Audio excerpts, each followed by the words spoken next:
Hi. Oh, hello.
right.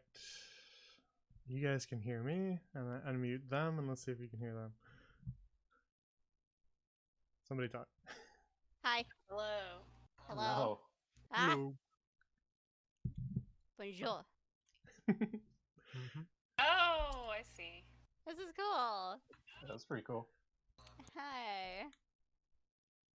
Oh, I wonder if I should change my picture.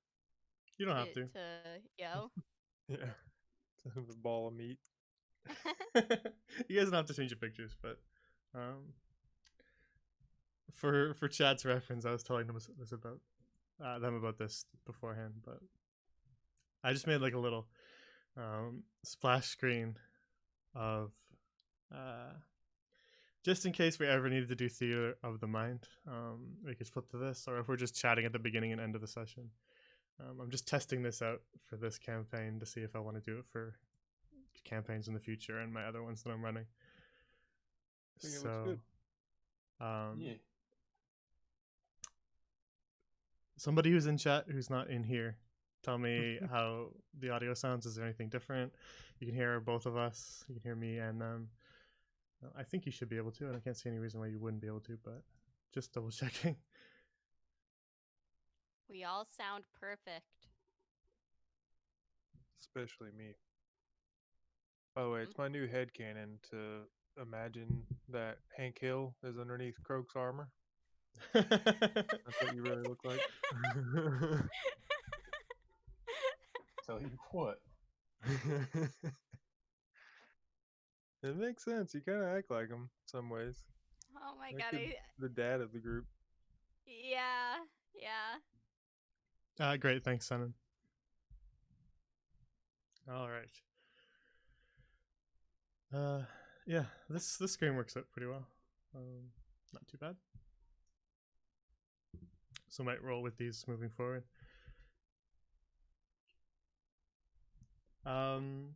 It helps if there's like I was saying to them, if there's new people in the chat, and they can figure out who whose voice matches who. Because I know every once in a while, if you just join a brand new D&D campaign, there's no visual matchup there, then it can be hard to tell who exactly is whose voice matches with which character. So might help a little bit with that. Especially when I start slipping into Croak's voice on accident. Don't You you sound mean different enough. Yeah, yes. I mean, it's just a low voice. Like, we both have Yeah, different sounding voices. Yeah. That's my chair. Insight check. Right. Deception roll. I'm Killian. I'm just the one that giggles. I thought that was Jay this whole time. Yeah, with his feminine giggles. I'm just a really good voice actor. I laugh in character. I laugh in character for other people. See? That was pretty good, wasn't it? That was really That was good. perfect. Sound like a soundboard.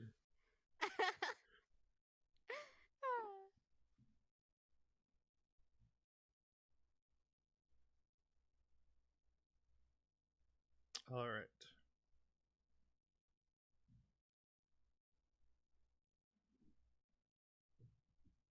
So, previously on A Class of Crows, the party finished up with the Winter Winds Ball and settled back into a routine of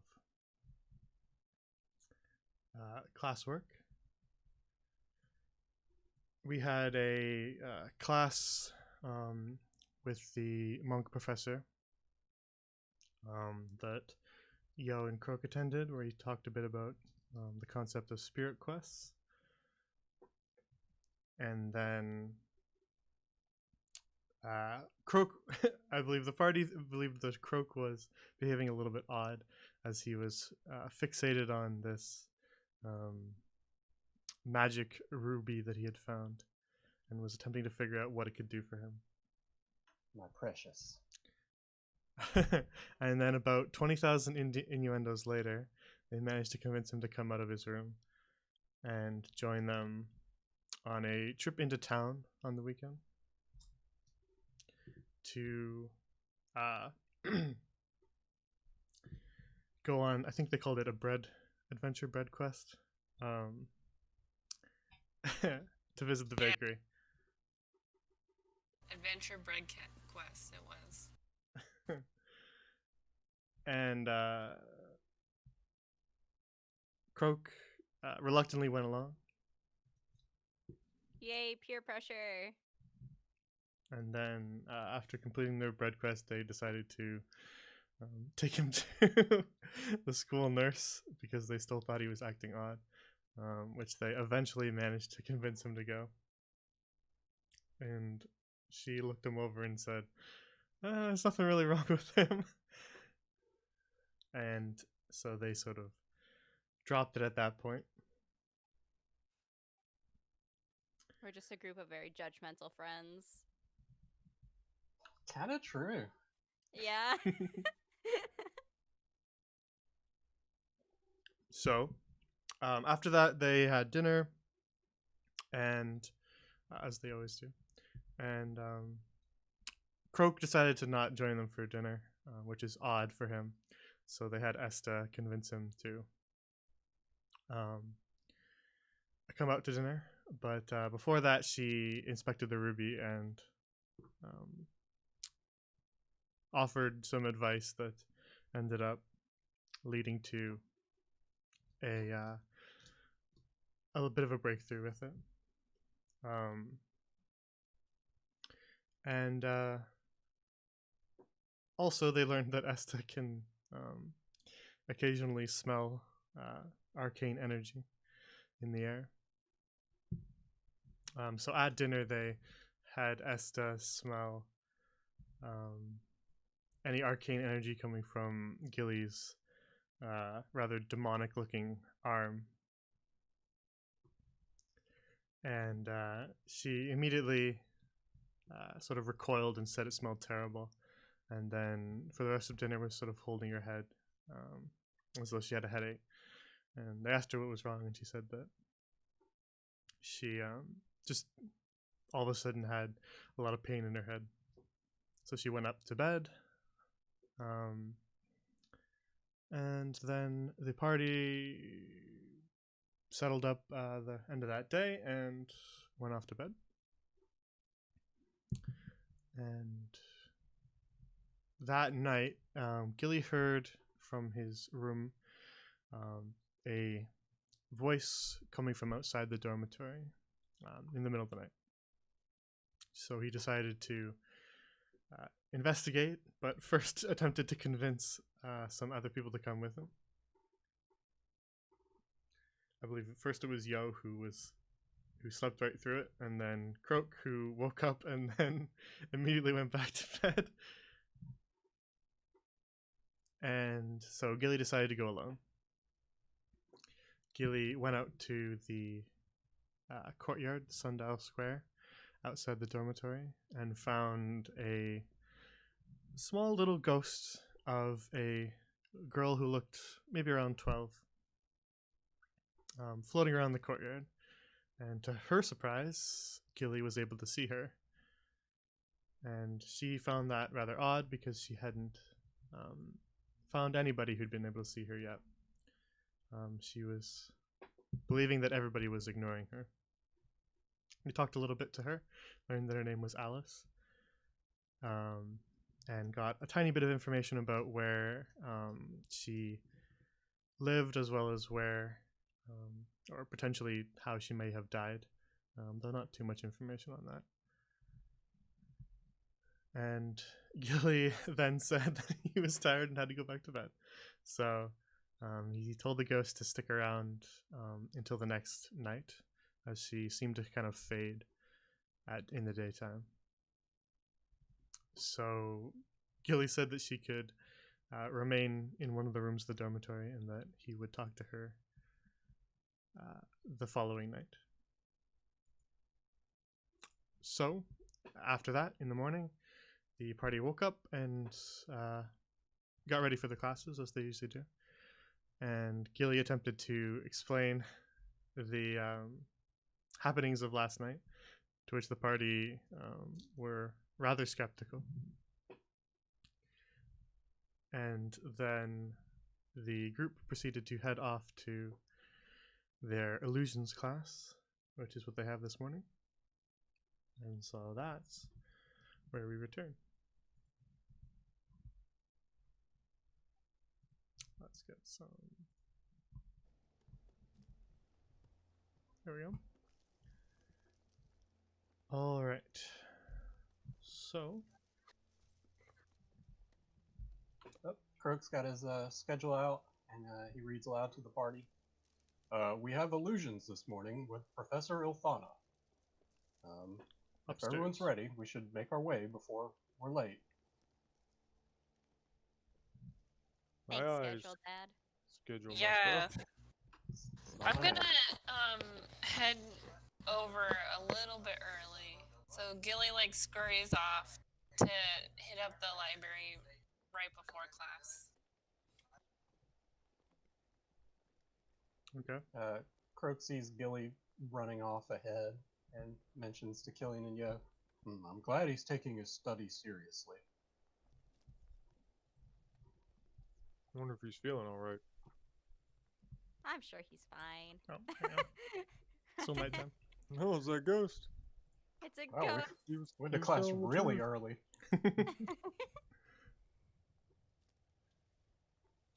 Taking those studies really serious. Neither is one I forgot to update.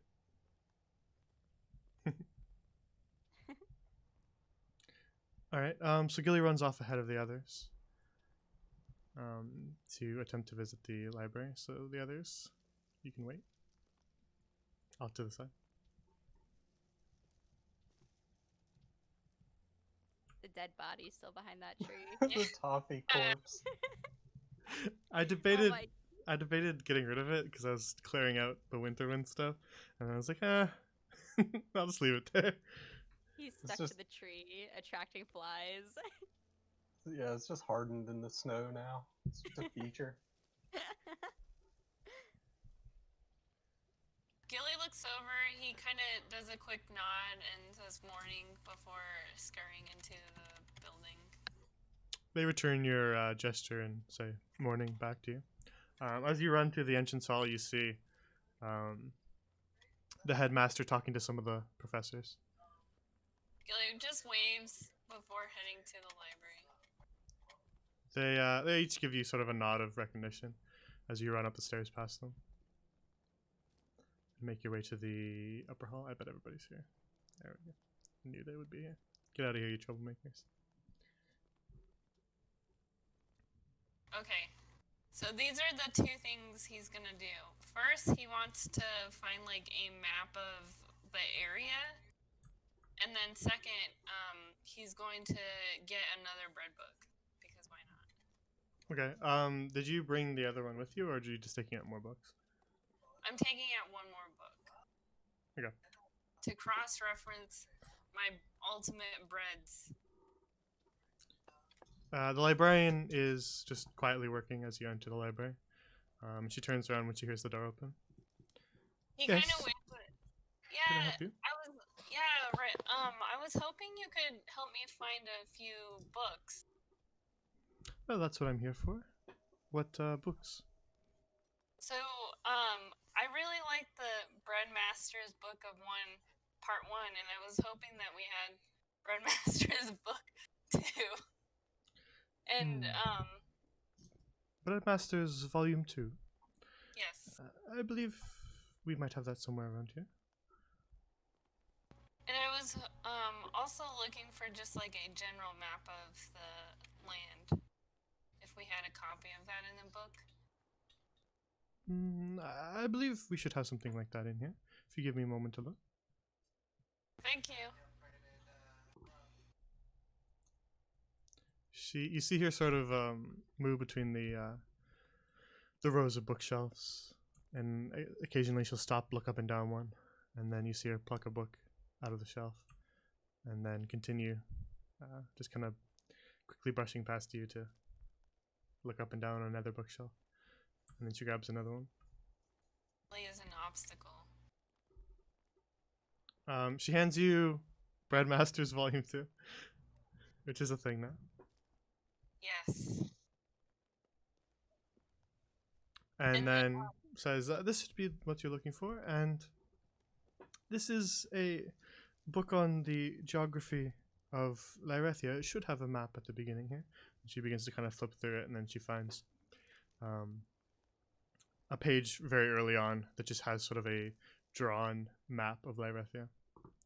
he takes a piece of parchment because he tends to write notes everywhere, and then sticks it in that page so he can find it later. Thank you. I gotta get to class now. Are you taking out both of these books? Yes, I will return Breadmaster's Volume 1 in the morning. I see. It is getting close to its due date.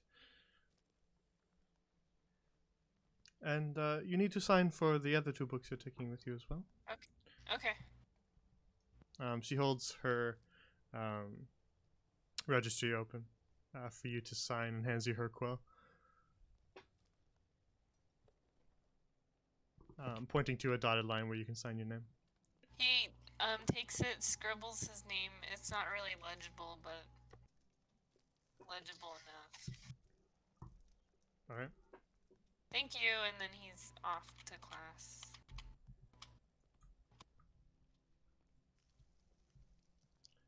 Alright. Back in the entrance hall, the rest of the party is arriving at the doors.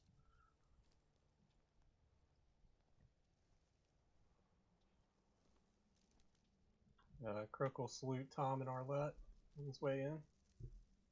They give you a friendly nod to greet you.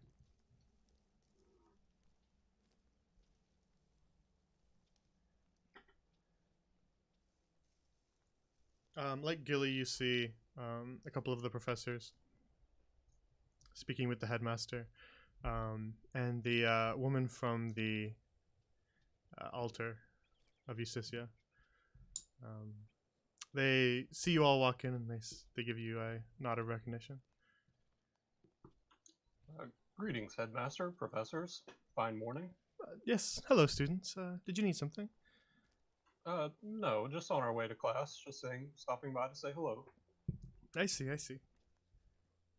Why are you all around here? Did Billy Barkley do something? You mean the tree that Professor Nightingale awakened? Yeah. No, don't worry. The tree is quite fine, I assure you. Okay. She eyes him suspiciously as she backs up the stairs. No, I'm just preparing to go on a little trip that I need to make, and just giving the professors here a idea of when I'll be back. Oh, you're leaving? Just for a little while. I should Where are be you back going? quite soon. I need to visit an old friend. Okay. No need to sound so suspicious, dear Killian. I'm not up to any trouble. Okay, if you say so. Safe travels, headmaster. Indeed. He's totally up to something suspicious. Stop projecting, Killian. Just about to say the same thing. I'm not projecting. Alright, so Gilly, as you head down the stairs back towards the entrance hall, you see your friends turning left to head up to the classrooms. He kind of waves them down before continuing to go to class. Alright, you manage to break into a light jog to catch up with them. And you rejoin the party as they make their way up to the... Where'd you go? Up to the classrooms. Oh, hang on.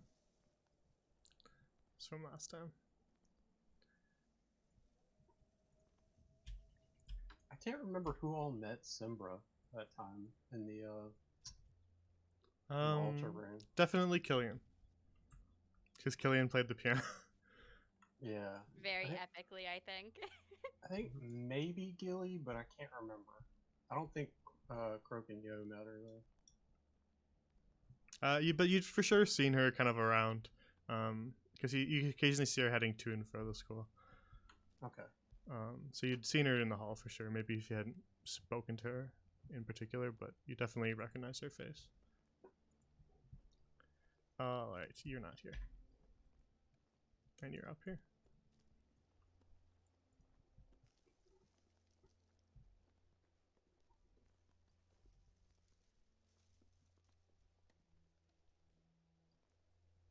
Killian runs around the classroom trying to pick out a seat.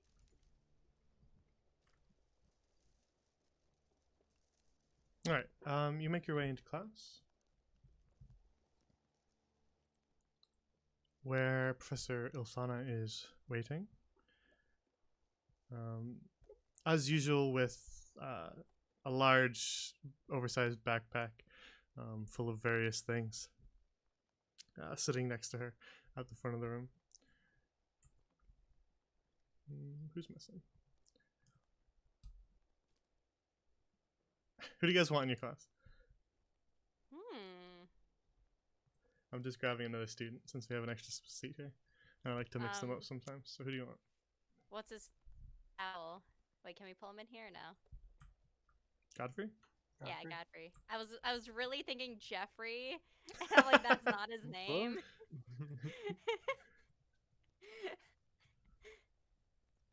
Alright.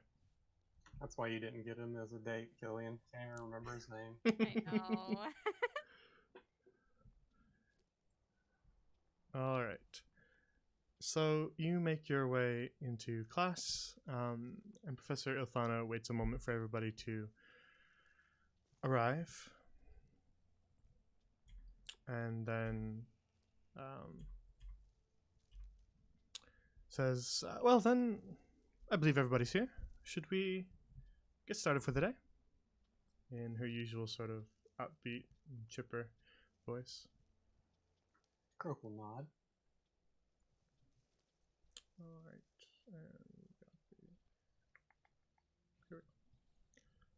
Okay, I'm just gonna bring you to the big classroom because why not? Okay. Hang on, Killian. I accidentally deleted Damn. you.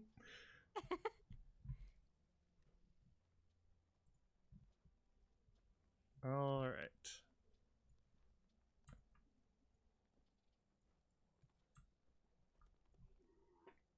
Wow, back of Wow, the class. You guys are all the way back there. We always sit at the back. One of the cool kids.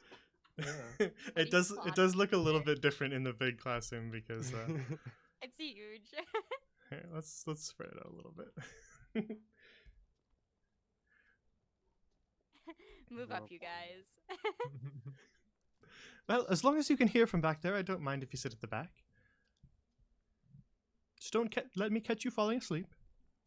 Yeah, Croak. Rutgers. I'm the one that takes the most notes out of all of us. Uh-huh. Sure you do. I really do, Killian. Uh-huh.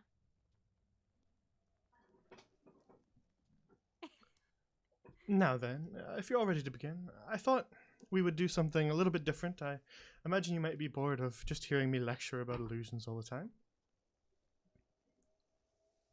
So I thought we'd do something more fun, more practical, that you all can take part in. How does that sound? Yay. Sounds good. Yes. Yeah.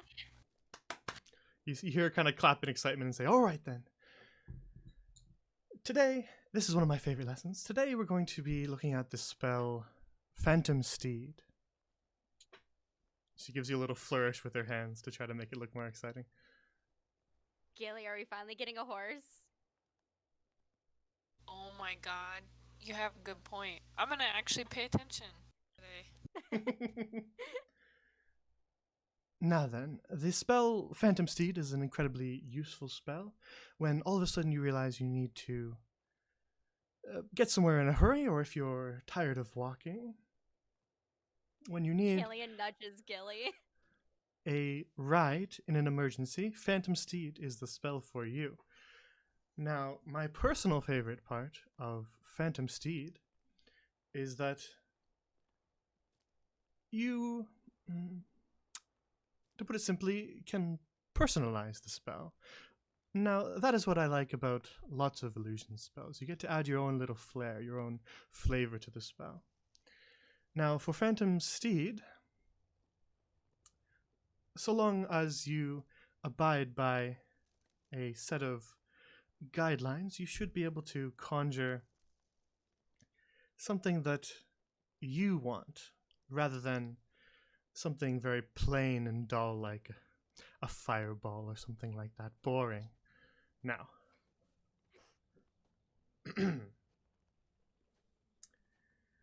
Phantom Steed, the only limitations is that it is horse-like in quality, but that doesn't mean it has to be a horse, if you can see where I'm going.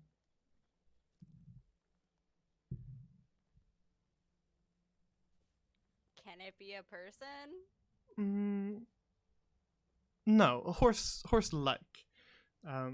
Similar to a horse, though it does not have to be just a standard brown riding horse. It can be something a little more unique.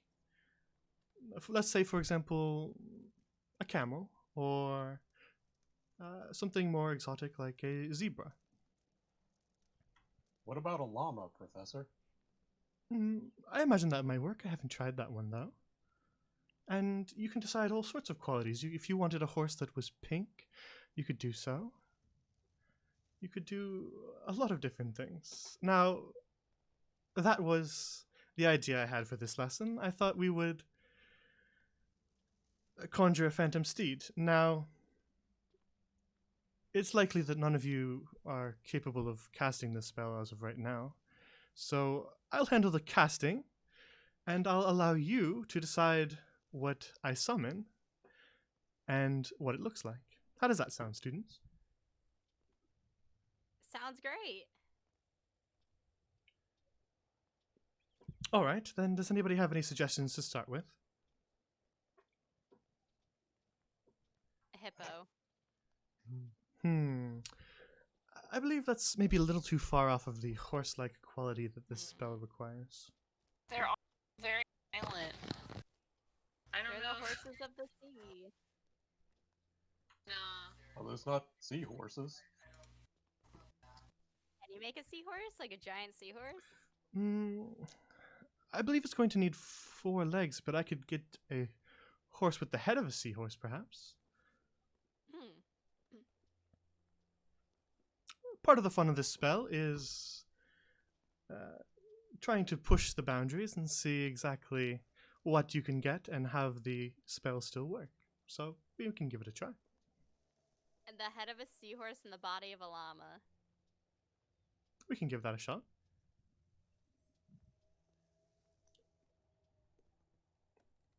Would anyone like to decide what color it is?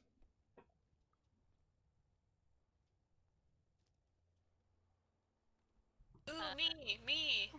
All right, Gilly, what Um, color would you like it to be? An aqua blue with sky blue, like ombre, like a darker blue that turned into a sky blue ombre. I see. Any other preferences?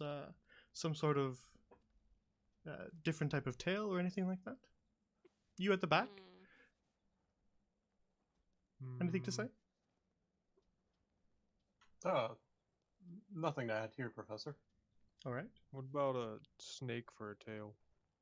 The addition of another creature might be difficult. I imagine it won't have any sort of behavior aside from a regular tail, but it could resemble a snake. That's fine. All right, I let's give it a shot. guess. Let's give it a shot then.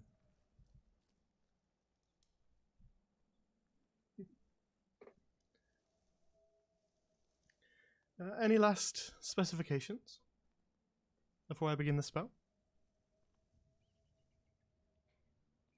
Nah, this will be the most beautiful creature to ever grace this room. Yeah. Well, I suppose we'll find out.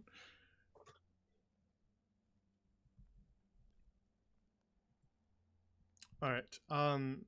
She says, "Now this will just take a moment. I'm going to ritual cast it, just in case it doesn't work and we want to repeat it." So she, you see her sort of focus at the front of it. She moves out of the way to allow some space, and then you see her focus for the next couple of minutes. And then all of a sudden you see her outstretch one of her hands and mutter something under her breath, and a large puff of smoke appears at the front of the classroom. We need a placeholder. What can we use? This will do. All right.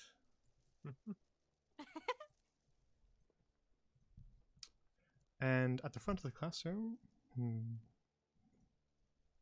how's that? That's not too bad.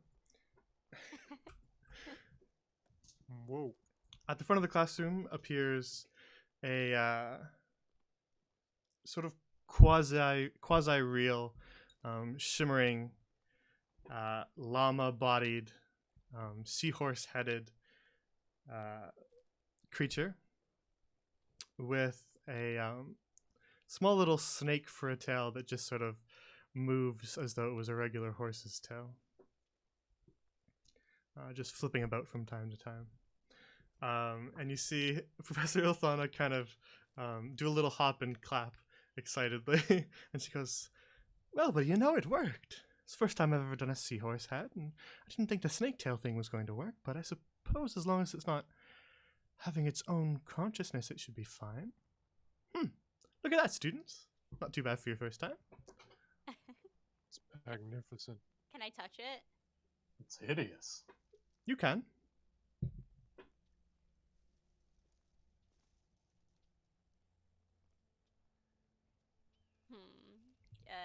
Killian touches the llama part. What does it feel like? It feels like soft, ever so slightly shimmering wool. Joe grabs the tail.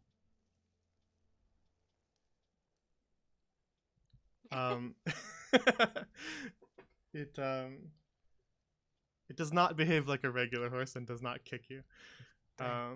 It is very passive, as it is conjured personally by Professor Ilthana.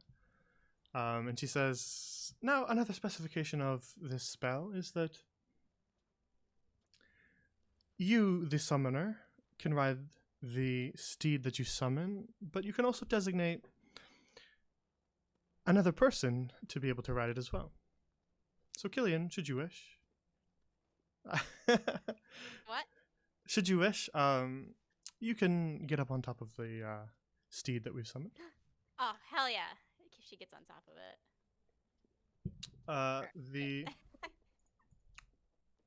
The steed allows you to get up on top, and you're now sitting comfortably on top of the phantom steed that you guys have summoned. And no, Jay Bilger, I just randomly found this one like right now. Yeah, you might actually need a little bit of help getting up there, so Yo, you might want to have to help her out because she is pretty short. I do so. Upsies. There you go, little girl. Thanks, You Yo. be safe.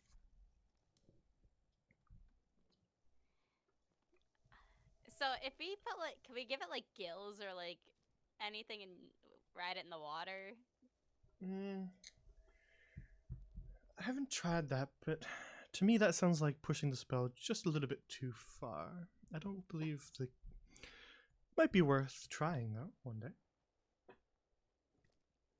I've never given that a shot. Yeah, you could like very easily get across the ocean.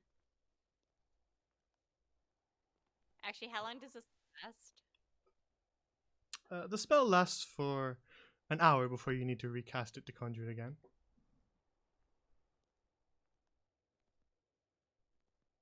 This Could you would be make a so little useful. dragon turtle? Or is that too far outside? Oh.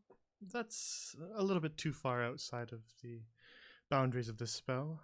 Typically, it needs to be as close to a horse as you can get it. Though Dang. you Well, can push certain aspects of it. What about a horse with a shell? A turtle shell? That might be possible, though I don't know if it would be a shell that would act as a shield necessarily. What if Interesting. you made it without legs and put it in the water and you just kind of like rode around on it with an oar like a boat? I imagine that would be quite a strange sight. I don't know if a horse without any legs would be able to stay afloat. She taps her chin. Your Like, back's away. Killian gets very worried that Yo's gone because she can't get down. Yo, Oh, sorry, Killian. I need help. Downsies. I forgot. Actually, we can demonstrate the last little bit of this spell, if you'd like to, while you're still up there. Oh, okay. She has a mischievous grin. What's going on? Now, the only downside to this spell is that, well,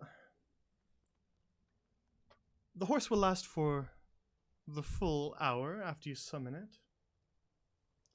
And should it run out of time for the full hour, then the horse will simply fade away and allow you more than enough time to dismount before you simply fall onto the ground. However, at any time, the caster of the spell can simply dismiss it at a whim, or should your steed take any, and then she uses the staff that she's holding in her hands and just smacks the horse with her staff along the leg, God. and it disappears, Uh, causing you to tumble to the ground, Killian. Gilly gasps as she falls, and then laughs. Land on my feet with a 10. No, Damn. you don't take any damage from this, but you do fall on your butt, and you hear her sort of giggle as she reaches down her arm to help you out. Should it take any damage, it simply disappears, which is, of course, quite a downside should you be attempting to escape from anything dangerous. Yeah, you can't like ride that thing into battle. That'd be so epic to ride a seahorse llama into battle. You could, though it will disappear once it takes damage, so you will have to be cautious about it, though it's not unheard of to use in combat.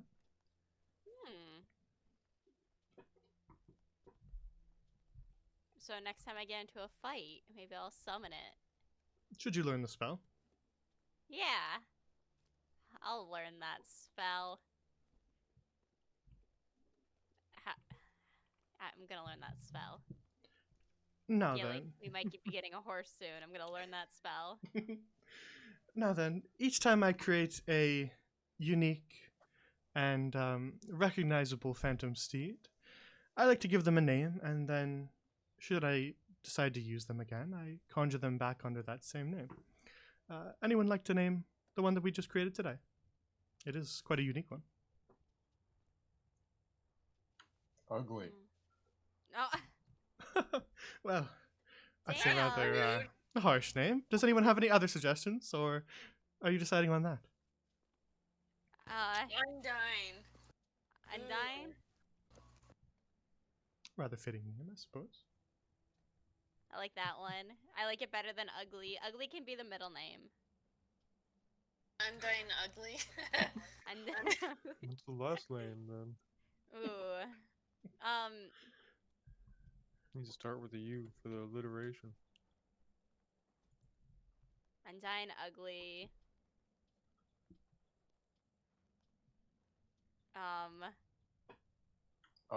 A good name, Killian. Undyne Ugly, This group. Real good at names. That's what you get for letting his name thing. I just should have like- learned by now. The tiny little inconsequential things that I keep throwing to you guys to name always end really funnily. So Undyne Ugly. Underwood's good.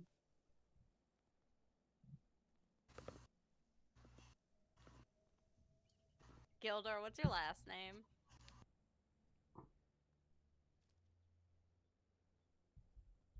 Does Gildor have a He last forgot. name? He said he was gonna pay attention, but he's zoning out now.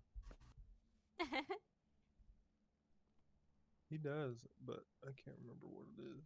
Oh, Undyne Ugly Darren Gamgee. Full name, easy.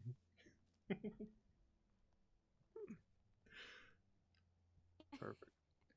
I don't claim that as my own. It's Well- Killian's last name. I don't know, Gilly. It does share more similarities with you than the rest of us. I haven't met too many horses with last names, so if you're having difficulty coming up with one, I don't think it needs one. Undyne is perfectly fine. Alright. If you say Undyne so. Ugly it is.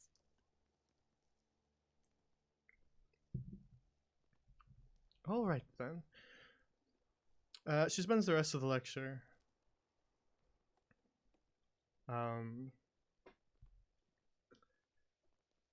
detailing out the other sort of minor things about the spell. Things like how fast the horse is limited to run, and what exactly she was focusing on when she was ritual casting it. So she spends the rest of the lesson explaining a little bit more about Phantom Steed, and exactly how she managed to conjure it. She explains that it has to be within 30 feet of you when you first summon it.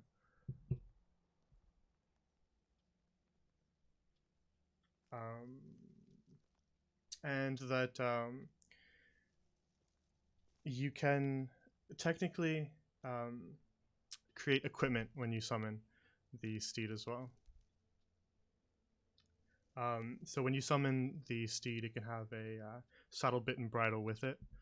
But should you try to carry any of the equipment off the steed, then it will disappear in a little puff of smoke, just like the appearance of the steed, as you carry it more than around 10 feet away from the steed itself. So it is not a equipment manufacturing machine, if you will. So, if we like made a unicorn and we used the horn to like impale people, does it impale people? Like, could it like do that?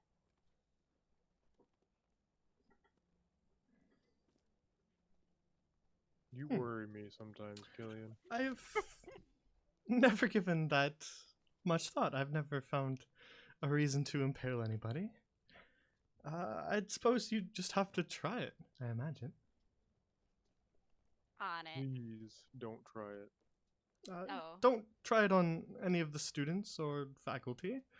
And if you're going to try it, don't try it on school grounds, and don't tell anyone that I told you to try it. I will not be associated with you. Don't worry, don't worry.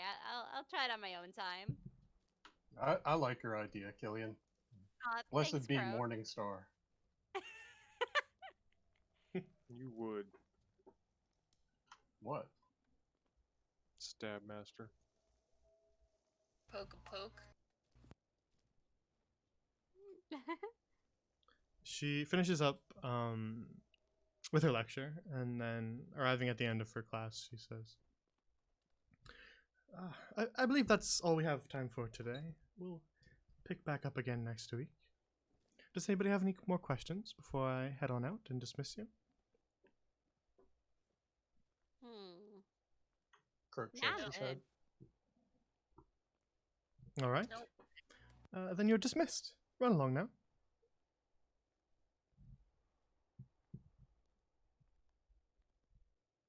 Good class.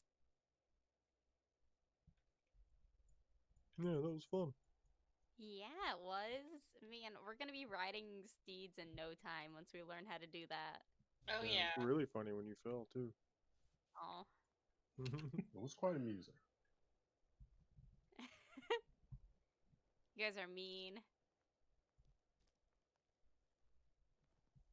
Alright. You make your way back out into the hallway. It is now lunchtime. Croak needs to stop by the library as well. Alright. Where would you all like to have lunch? Hmm. Let's go catch. Oh, is it still too cold for fish? Yeah. Aw. Oh, I I man. guess we could go back to the dorm. That sounds best.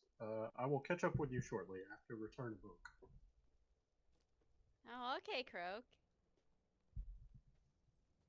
Did you guys know he could read? Wow, prejudice against fighters much? I have the highest intelligence in our party, thank you. You too.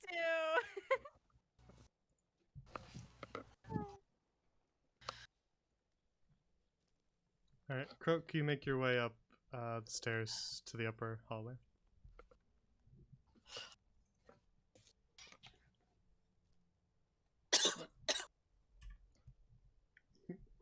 Don't die on me, Gilly. Not there.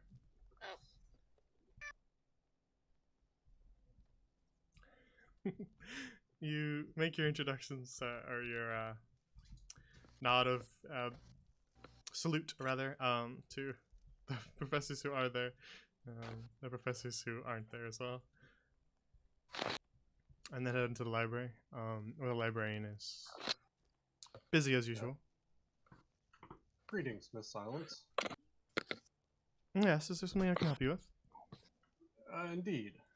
I wish to return this magic scroll scribing for dummies beginner version for perhaps an intermediate version if it's available. I see.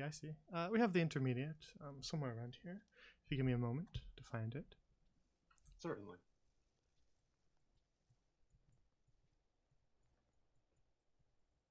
Nope, don't need that. There we go. You see her head down the row, and she returns holding another book in her hand, and says, "All right then, if you give me the other one, then I can allow you to take out this one." Certainly, ma'am. He will hand the book like with his left hand and then receive the new one with his right. All right. She takes the other book from you and then holds out her her register of names and says, "If you just sign again, you know the drill." Certainly. Croak will sign his full name. All right. She lets you sign and then closes the book up. Says, "All right then. Same period of time as last time." Certainly, ma'am.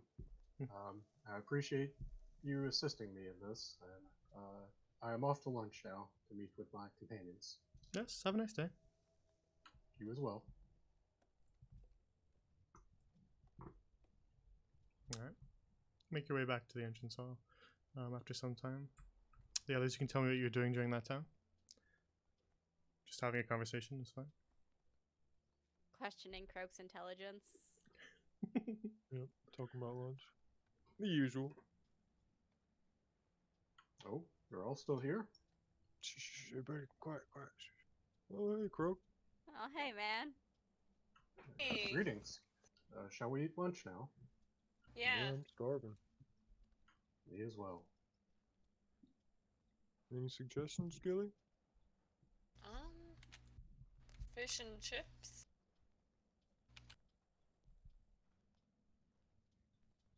Sounds good to me. Fish and chips sounds great. Made me hungry IRL.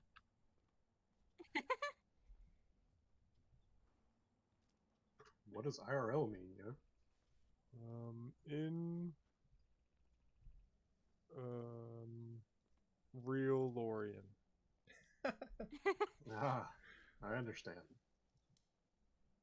Croak doesn't understand. All right. Making your way back towards the dormitory then. I'm just gonna throw you all in here so you're there for the future, but if you're all going back to the dorm, I can just bring you right there. Yep, yep. Yeah, that was my plan. Yeah, I'm just making sure that you're there for later, in case we need you. All right. Oh, was that foreshadowing? No. Big boss fight coming up by the Christmas tree or the winter tree. The Christmas tree comes alive. Oh, that would be awesome, actually. We must call upon Billy Barkley to fight him. It's like a Godzilla battle. Yeah, just a big kaiju fight between trees. Oh, that would be so good.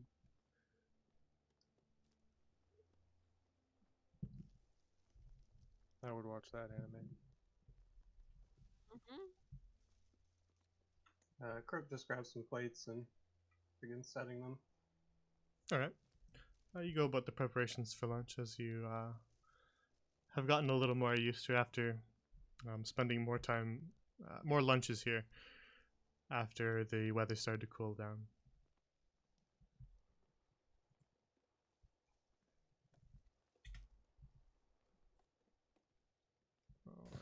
I'm Going to catch cold out there, Gilly. yeah. Sorry, I was chasing my cat. Well, for a second. There are That seats was available awkward. over there, yo. You don't have to sit on my lap. just want to be close to you. Uh, It was an accent. we are very close companions, yo. Oh, did I say that out loud? Oh, I don't know. I thought you did.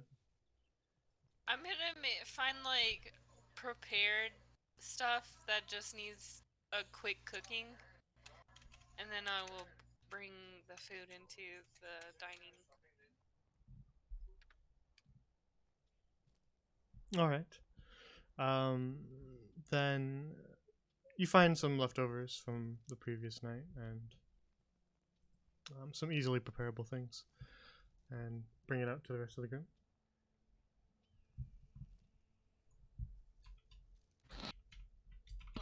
We have here is some fish and chips, and I found a little bit of the centipede from the other night. For lunch. The centipedes. All right. Yeah. Appreciated, Gilly. And be careful, it's kind of still warm. Croak will go for the centipede first. Just Oh, I grabs it. forgot to grab the black vinegar. Could you grab it, Croak?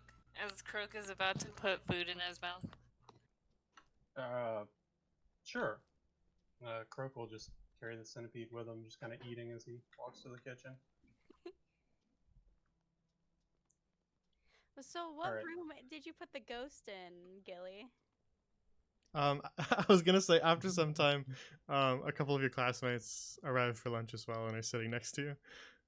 Just so you're aware, they're gonna hear this conversation. Oh, Amelia and Iris Only arrived. imagine the looks. You can, Remember, you can still say that out loud. I just wanted to add that since I hadn't technically said it yet. remember Kenro? I think it's in his room, but who knows? do you think she's still in there? I mean, I didn't see him in there. I'm assuming that Croak has no idea what black vinegar is. So, I mean, like, is there like anything in here that might be darker that I would think that might be it? Wouldn't it have a label on it that says black vinegar? Would it? Yes. So I agree that you might not be familiar with that, Croak, as you're used to a very utilitarian lifestyle in the army, and wouldn't be adding too many sort of condiments to any of your meals. Whereas Gilly would be more familiar. I don't think she wouldn't probably label many of the things in here. So I'd say there's probably a bunch of little vials of something in a shelf sort of above the the counter that you're in front of right now. Roll to see what you get. Do we have a table for condiments, do I have a- Jay? No. Is it I'm just black kidding. vinegar or grease drippings? Can't think of anything else black. Oh, soy sauce, I guess. Yeah. Yeah. Or the amino I don't know if we would have amino that there. one that's coconut. Tina's stash of soy sauce. Yeah, that's what Clark grabs. He grabs some soy sauce. All right. It's not unreasonable that things might have gotten around. What with the Golden Scales Trading Company being so prevalent.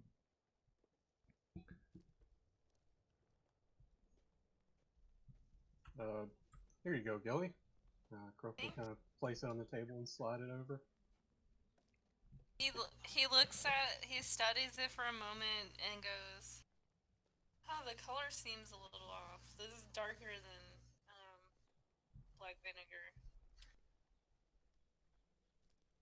I'll try it anyways." And then he just like puts a little bit on the fish. It doesn't taste bad.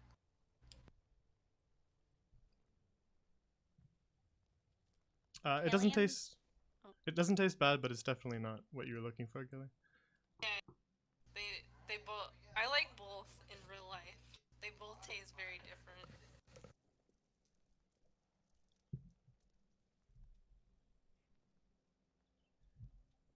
Gilly doesn't seem to mind. He doesn't want to get up to find the black vinegar in the kitchen.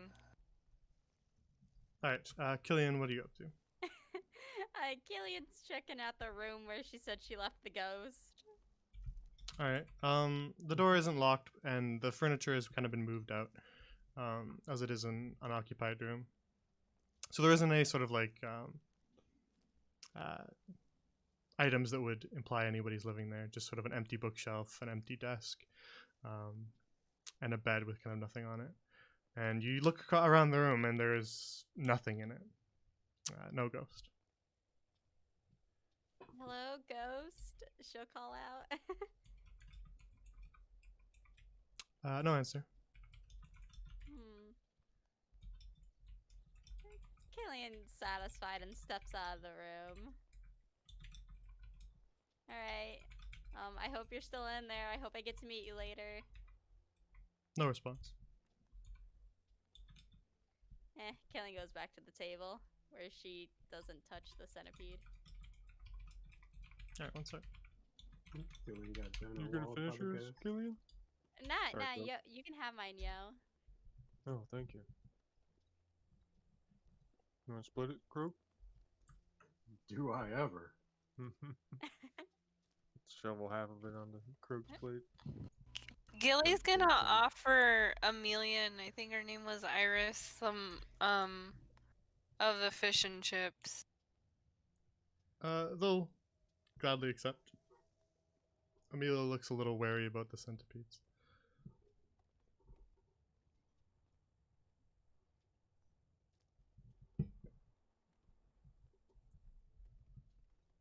So the rest of you spend some time eating. Yeah, Croak finishes pretty quickly. He's hungry. Same. What class do we have next, Croak? Let Yeah, me consult Dad. the schedule. Don't call me Dad unless you want some more your mom jokes, Gilly. Ooh. He's got you there. Croak, you don't need to say how much you like Gilly's mom, okay? Yeah, that's true. Well, it only comes up if Gilly decides to call me Dad. Croak will check the schedule. Right. Something actually stands out to you. You didn't notice this because maybe you're a little tired in the morning. But you realize now that you guys actually have Wednesday off. I'll notify the party. It appears that we don't have class this Wednesday. Free day?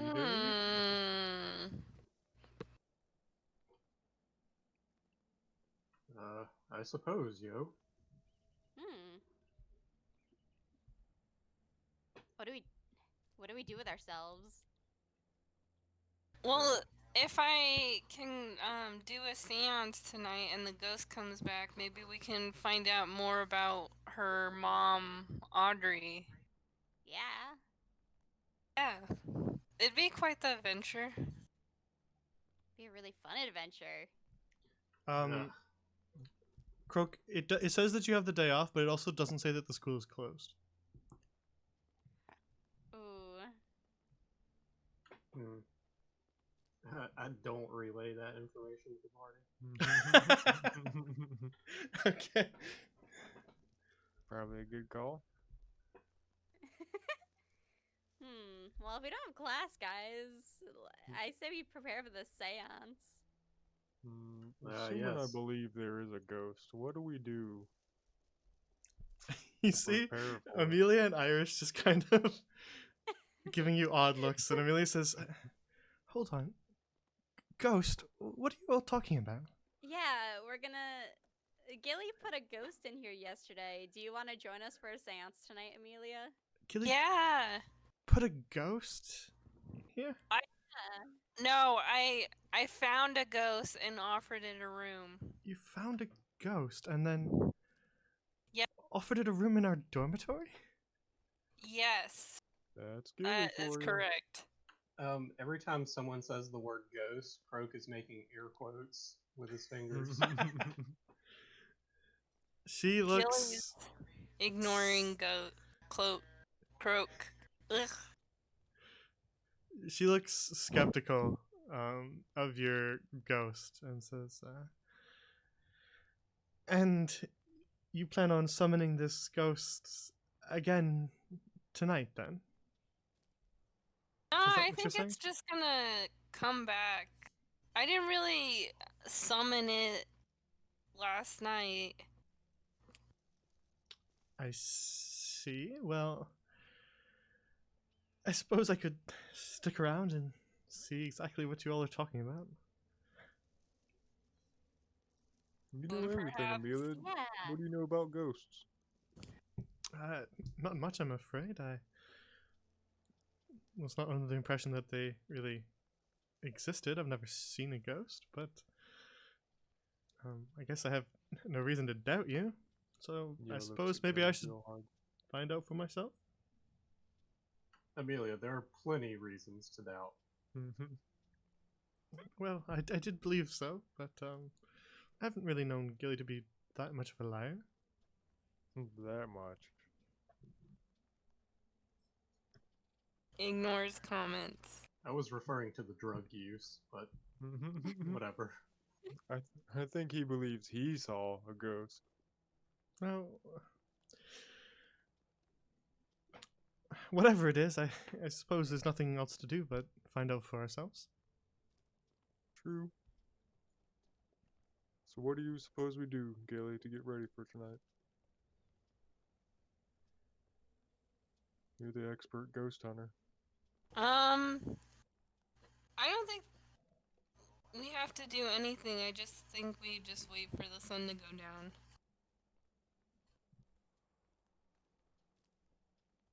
Yo kicks his feet back, leans back in the chair. I can do that. Wait, so did we have another class? You have a class today. You just have no class on Wednesday. You have Gotcha. you have Abju with Redjoy. Oh, I thought you meant we didn't have one later today. Okay. Not you mean Wednesday. tomorrow. You have Wednesday off. It's on Monday today. Oh. okay. That's what I was just trying to let you know that ahead of time, so that in case you wanted to make Yo plans, doesn't know the days of the week. since he was looking at his schedule. Gotcha. But it's just an abjurations lecture, so we don't need to cover it. Okay. Do. School's done.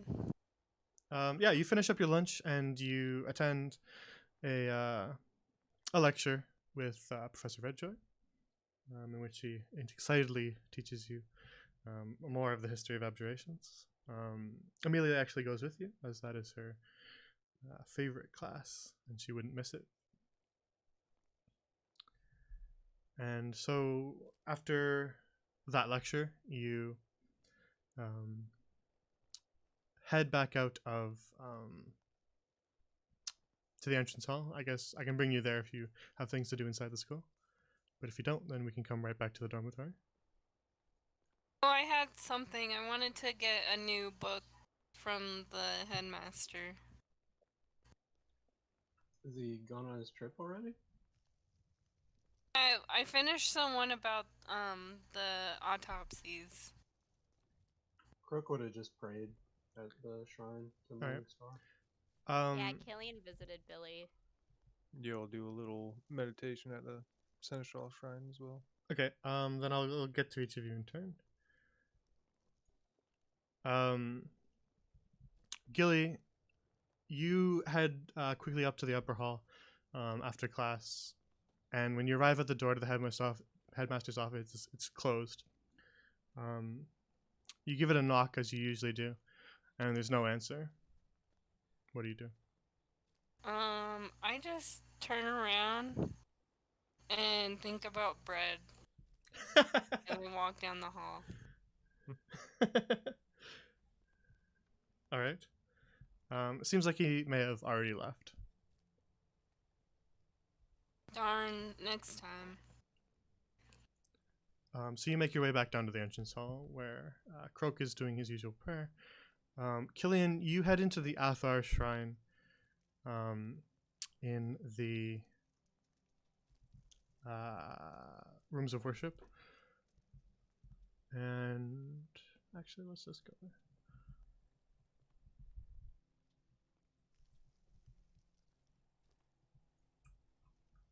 You're probably already there. Yep. Perfect. Nice. All right. So you head into the Athar shrine in the rooms of worship, and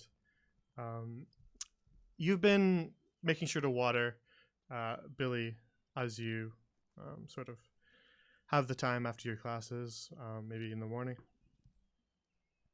But you've been noticing over the past couple of days that he's been growing a little too quickly for a normal tree. And as he is right now, he's still sort of a small, relatively thin sapling, but he's now, his upper branches are pushing up against the roof of the room. Oh no. And as you walk in, he says, "Ah, yes. Young Killian, how are you today?" I'm great, Billy. How are you? A tad cramped, to be honest. Yeah. Yeah. That's not good. I do you want to get out of this room? Well, I imagine, should I stay here longer, my branches will bend further and perhaps even begin to snap, and I'd like to avoid that, though. Yeah. You see his branches just kind of sway ever so slightly as he sort of attempts to move them. I'm not exactly the most mobile of creatures, so I may need a bit of assistance. Yeah, we gotta get you out of here. Man, I don't know how we're gonna do that. I guess I could get some people together to help. Yes, you are rather small. So I imagine you might need a little bit of help. Ooh, maybe I could get Croak. He could probably lift you up.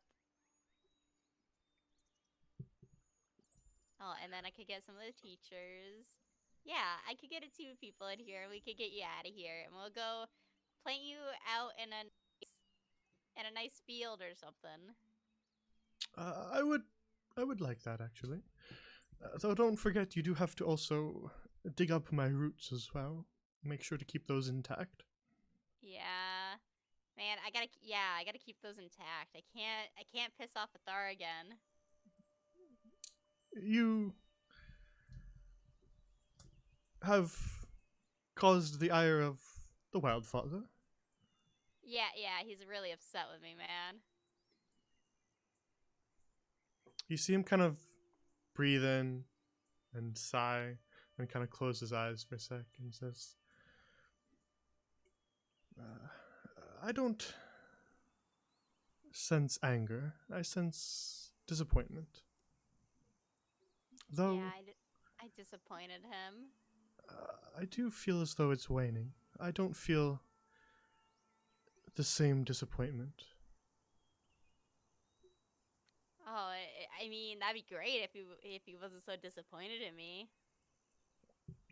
I sense that whatever you have done, you are making amends for it. I'm really trying.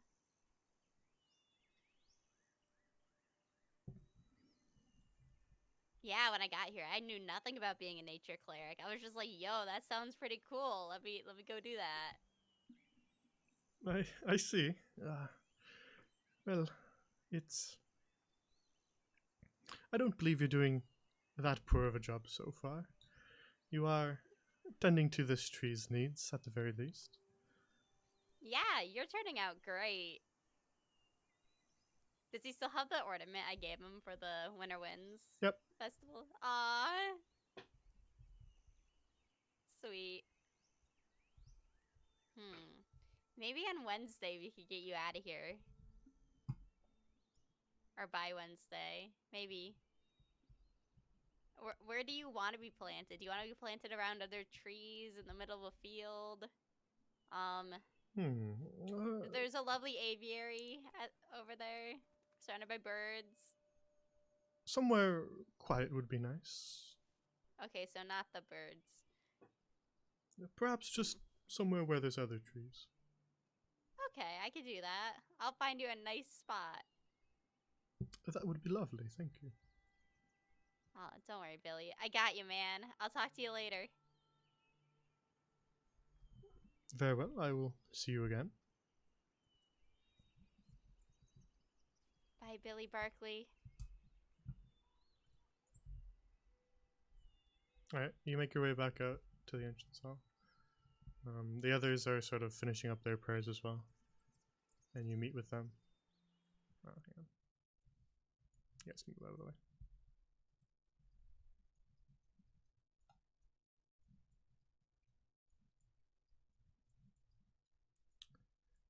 Gilly heading back down the stairs up from the headmaster's office as you see the others leaving the rooms of worship. I'm not worshipping anything. Maybe that's your problem. You think so? No. Well, I didn't say that out loud. Yeah, same.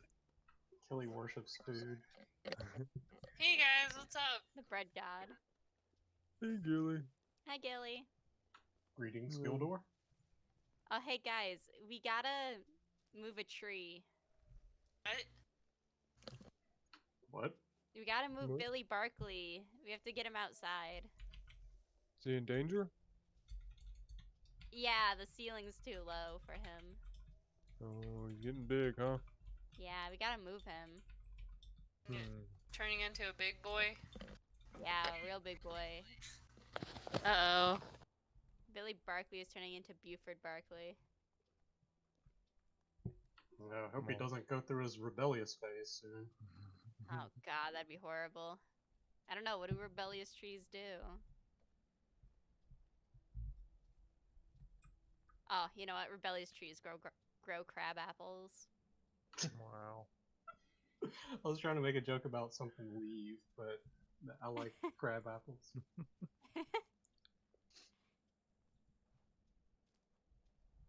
Well, Well, How are we to do this? And where do you want to put him? Well, we gotta dig him out. I can help with that. Yeah, and then we gotta move him to like a nice field somewhere that's quiet around other trees. Do you think one of the professors might be able to just like magic him out of the room? Maybe. If not, we could ask the guards out front to help carry. How like tall is EJ? He's hitting the roof of the ceiling, but the ceiling isn't quite that high. It's a small room. So I don't know, maybe just under 10 feet. Okay. And still pretty thin, you said, so not like a. Yeah, it's a thin sapling. The image doesn't line up exactly because there's no awakened tree sapling art. So So like two for or now three of us should he's be able to carry it. Him, right? If we can get him out safely. Oh, we probably. have to dig him out, his roots out too, right? Well, lucky for you, I'm an expert digger. Awesome. Should we do this now, Killian? This Hmm. is very pressing. Seems like we We should should do do it it now now. if he's been growing that fast. But I don't know where we'd plant him. Should we plant him down at the Mm. graveyard? Killian, This you've land been is quiet. Killian, you've been observing the rate of growth. You imagine maybe you have a couple more days before he's actually cramped. So maybe Okay. it's not immediately pressing, though. It's something you want to get done. Yeah, I want to figure out where we're gonna plant him first, and then we can dig him out later. I was gonna say we should scout out in a location. Can't talk. Oh, maybe we can plant him near the beach. I'll look for a spot tomorrow. Ooh, that would be nice. That'd be really nice, and you can join us for lunch every day. We could sit under him for shade. Oh my gosh, yes. That'd be perfect. Sounds good to me. Was this after our second class? Yep. Okay. Yeah, Well- this is kind of on your way back from that class. You're still in the school. Gotcha. Uh, Should we grab some food to get ready for this quote unquote ghost? What? oh yeah, we gotta get ready for our seance tonight.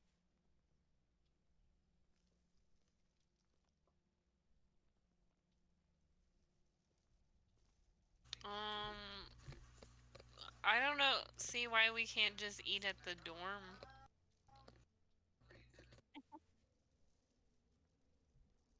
Yeah, I assume Yeah. we're just heading back to the dorm. Where else Nope. would we eat? Kirk, I mean, if we got a little bit of time before the seance stuff, we're probably gonna go to his room and check out the ruby some more. What, dude? Damn, you need so much private time lately. All you ever think about. It's like you're addicted to it. It's cool, man. I figured out some stuff about it.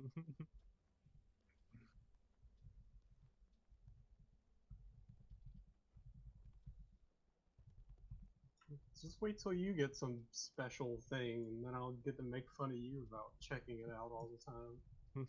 He did. He got a special cloak and he just put it on. He didn't. They make a big but fuss out of it. you also got it I know. ID'd by the headmaster.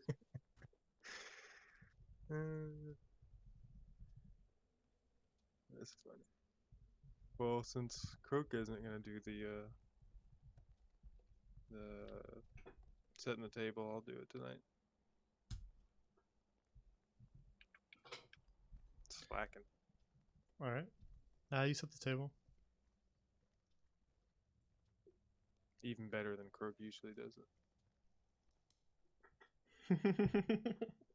Brings out the salad forks. it. All right. Take some extra time. You guys Yeah. notice that setting the table is taking longer today, as Yo takes extra care to make it nice and as what he pictures to be fancy. As I'm not Very quite sure aesthetically pleasing. what a turtle imagines as fancy.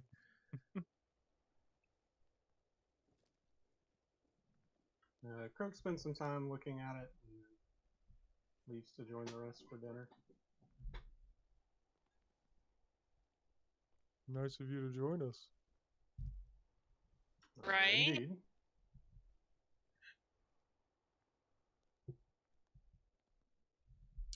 All right. So you spend some time getting ready for dinner. It is a usual dinner, so Josephina should be here somewhere. Where'd you go? Both on it. 34 on the D100, and I want to roll on the monster tape. What? It says 32 in my chat. Or wait, 32. It What says did I say? 32, not 34. Yeah, I don't know why I Oh, said that. not 32. being able to read things. Dude. Alright, I'll pull up the monster table then, but don't blame me. Centaur burgers. Halfling burgers. Well, the true little monsters of the world. Okay. Swear, if it's turtle soup, I'm walking out of here. Wait, that's not a monster though. Alright, eventually she brings the You'd be plate able out to then. eat it. Alright, don't blame me for this, guys. You know who to look at. And lifts her usual silver platter to reveal today's dinner. And today is Desert Sun jerky. And it is dried giant scorpion meat. Oh. Mmm. Huh. This looks delicious. Does Miss it taste like Josephina. crab? It has sort of a similar, ever so slight taste that reminds you of crab. It's very salty. Reminds me of home. It's a desert, right? Yep. Okay. Yeah, perhaps you might have even had this before, yo. As it makes pretty decent desert rations when you're traveling to the desert. Thanks. Thank you, Josephina. Yes, I thought I might try something a little different today. It's quite delicious as usual. Well, I'm glad Uh, you enjoy. Brooke will just Slightly grab like fishy. a claw of it and just kind of stick it in his mouth and crunch on it. Yeah, Killian will eat it. Way better than centipede. Billy like breaks the shell off of it and then eats the meat. All right. I imagine if it's anything like crab, eating the shell is not very good. Yeah, and it has a very salty taste. It needs to be sort of dried in this method so that the venom breaks down and doesn't impact you when you attempt to eat it, which is why the process to make it takes a while. But it does keep for some time, so it makes good desert rations. Yummy. Coughs in the direction of seas of sand. Oh.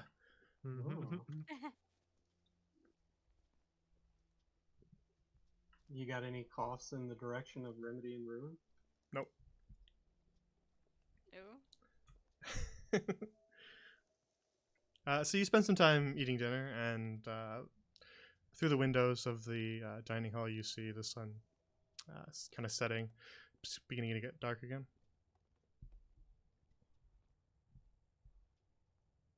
So, Gilly, it's about time this ghost appeared, I believe. Is it nighttime? Like for real nighttime? It's getting dark, so sort of dusk. I think we'll have to wait a little bit longer. And he goes over to the fire and looks at it, then realizes he doesn't know how to put out a fire. Can anyone assist me in putting out this fire?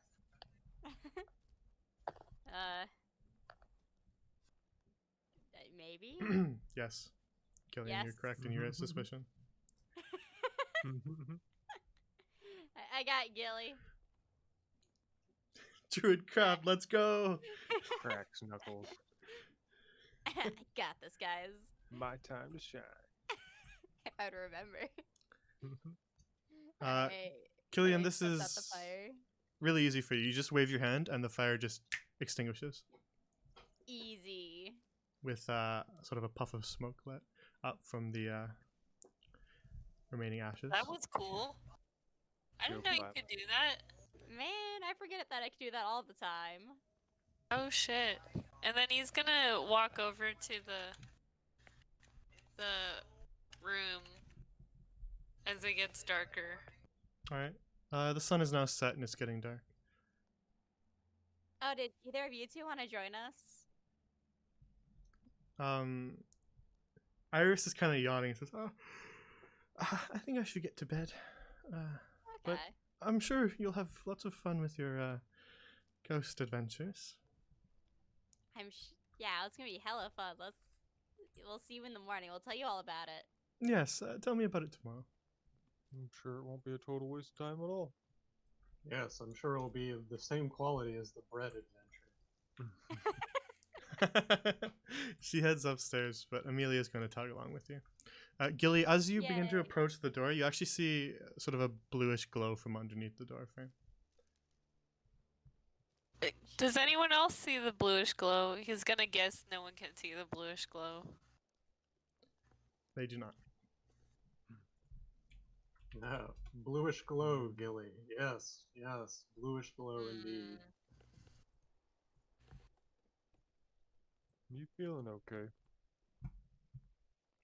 It opens the door and waves at her.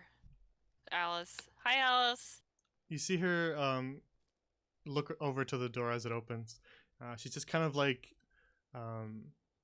gently floating through the air as if she's kind of like just lying back and relaxing, floating in water.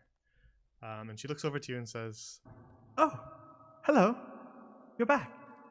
Yeah, I told you I'd come back. Do you think you could try possessing me? The rest of you, Gilly opens the door and you see nothing inside. And then Gilly begins to talk to the air. Look Maybe for we you. so should you- get Lockney. She's more experienced with drugs than we are.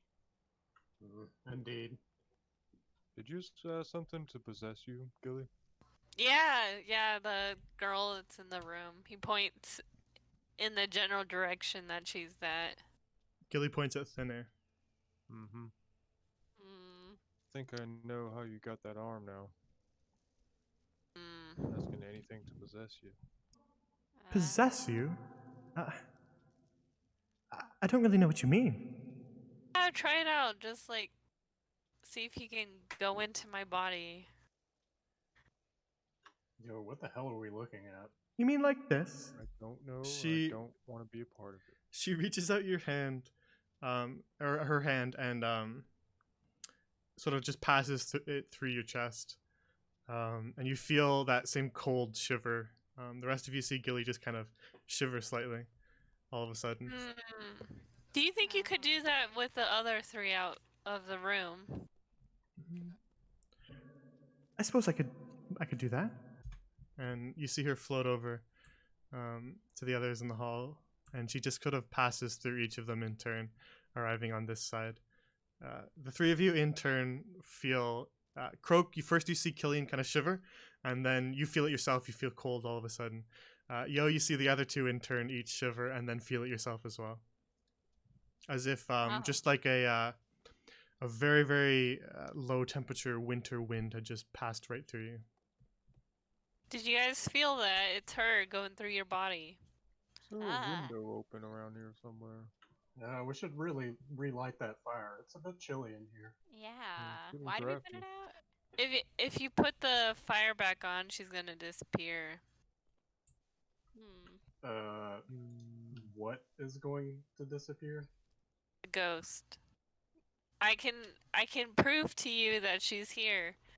Hey Alice, can you go through them again?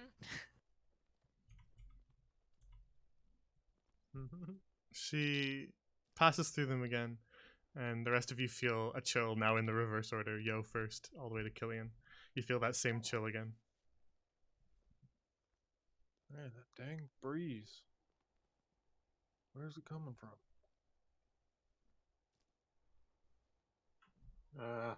Gilly, I Check the bathroom. don't know what you're talking about, but going to relight the fire. It's quite cold in here. Hmm. Alice turns toward you, Gilly, and says, "You see what I mean? This is how it usually is when it's not you." I see. So guys, he turns around to Killian and Yo.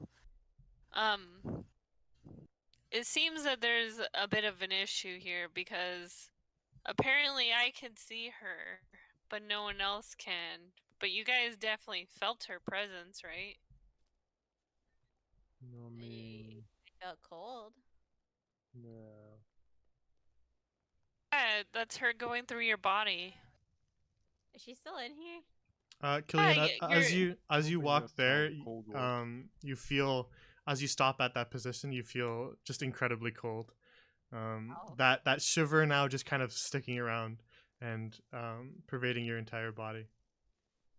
Do you think it's cold? And Maybe then I it could like So sniff do you it out. believe me yet? it fades after a second. As Gilly, you Uh, see her sort of float backwards out of the way. I Oh, relit she the just fire, floated everyone, back. so it should warm up soon. Oh, well done, Man, Croak. Hmm. I don't know. I think what Gilly is saying is true. I was gone for a moment, and you already took some of Gilly's drugs, Gilly? I didn't give anyone drugs. Yeah, I didn't take any drugs. Croak looks at Yo for verification. I didn't see anything. Odd. Especially a ghost. He goes through his satchel and takes out the book, the geography book. So I needed to ask her where she was from, just in case we can help her out. Can I get past you, Killian? Oh yeah. Okay, as you walk to this side of the room, you feel another shiver, Killian. Man, And then that's creepy. he opens the book. He can't really see it because it's kind of dim in this room. Do you feel that, Yo? Yes, it's drafty in this room too. Strange. Yeah, but alright, isn't it not drafty in the on the bed? Oh yes, the bed is nice and warm, like most beds are. Right? Isn't that kind of weird? Yo, it is a very specific change in temperature in only a very small part of the room, is the sense that you get. Let me try something. I go back and forth. from You bed can to where feel it's as warm you sort of body. hop off the bed versus hop back onto it. It is incredibly cold when you're off the bed, and then when you step out of the way, you feel back normal, almost warm in comparison. It is a very obvious change in temperature. Gilly, you see Alice just sort of eventually, after Yo does this a bunch of times, she drifts away and says, "You know, I feel the cold feeling too. Can you get them to stop?" Oh yeah. Yeah, Yo, could you please stop? She said that she's also feeling a bit cold when you do that. Oh, sorry. Oh, did you hear me? He said sorry. So now Gilly opens the book to the page that was kind of earmarked, and it's a map of Grand Laurent, and so he shows her the map and says, "Do you think you could point out where you're from?" You see her sort of float so that she can look over the book. And she sort of scratches her chin and says, well, I'm not really good with maps. I think it was somewhere around here. And she starts to point at the book, and her fingers begin to sort of pass through it. So she has to sort of bring her finger back a little bit to point properly. And she traces like a circle on the page. Let's just go to the map, and then you can see what she's doing. Yeah, I'll use this map.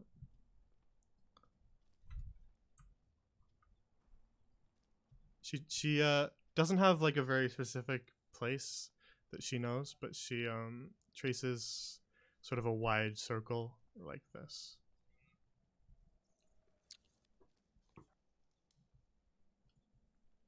There we go. That's a bit better. Along the map that you show her, and says, I think it's somewhere around here.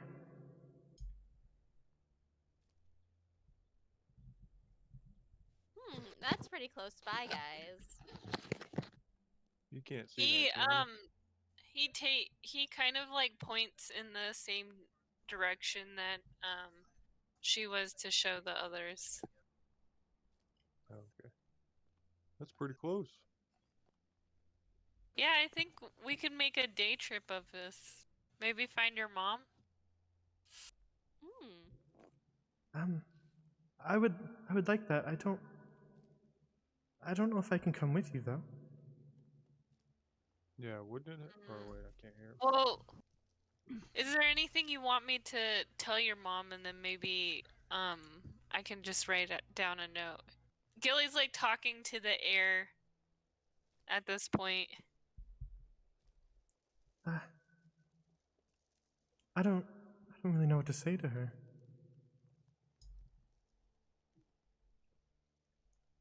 Is there anything you want her to know? Like, you seem pretty well off in the afterlife.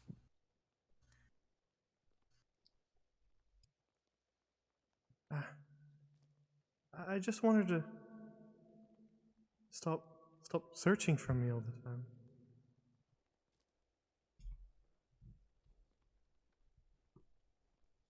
We can let her know what happened to you. I suppose. Though I don't know if that will work. What's something about you that only your mom knew? Kind of like a secret or something. Something about your relationship. I don't know. What do you mean?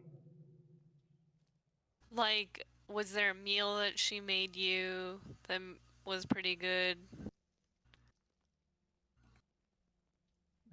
Well, Or a tradition you guys had?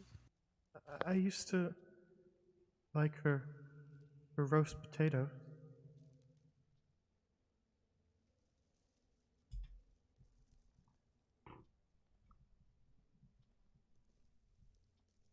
Oh yeah? And was meat rare for you?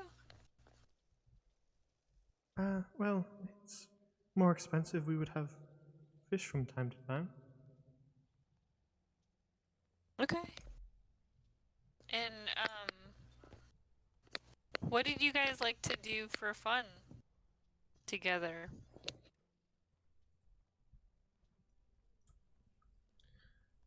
Well, she was often busy, but I used to like to play out in the meadow, and she would sometimes join me.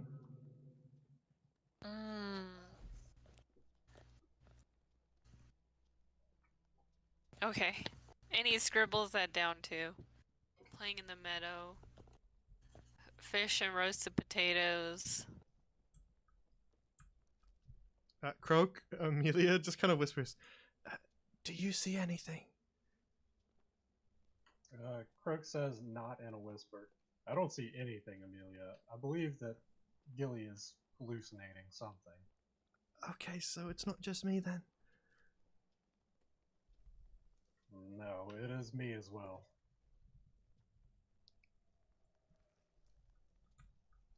That's just kind of happening in the background as Gilly talks.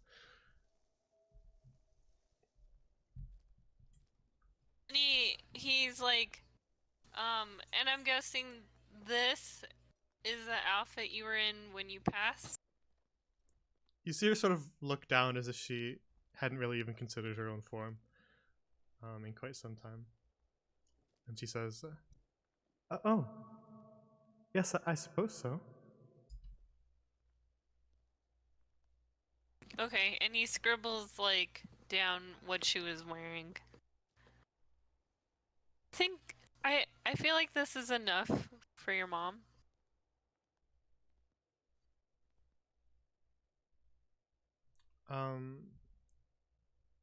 As you're sort of taking the time to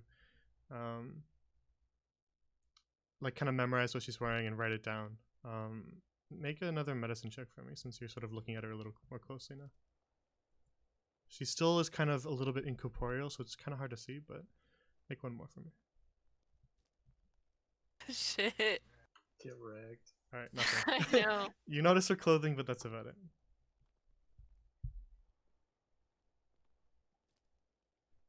So you take some notes about just the sort of. She's wearing a very plain, not like very rich looking dress, just sort of a commoner's dress.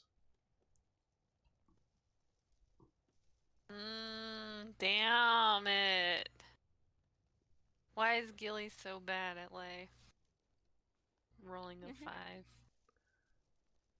5. He shows her the piece of paper and says, "Can you read?"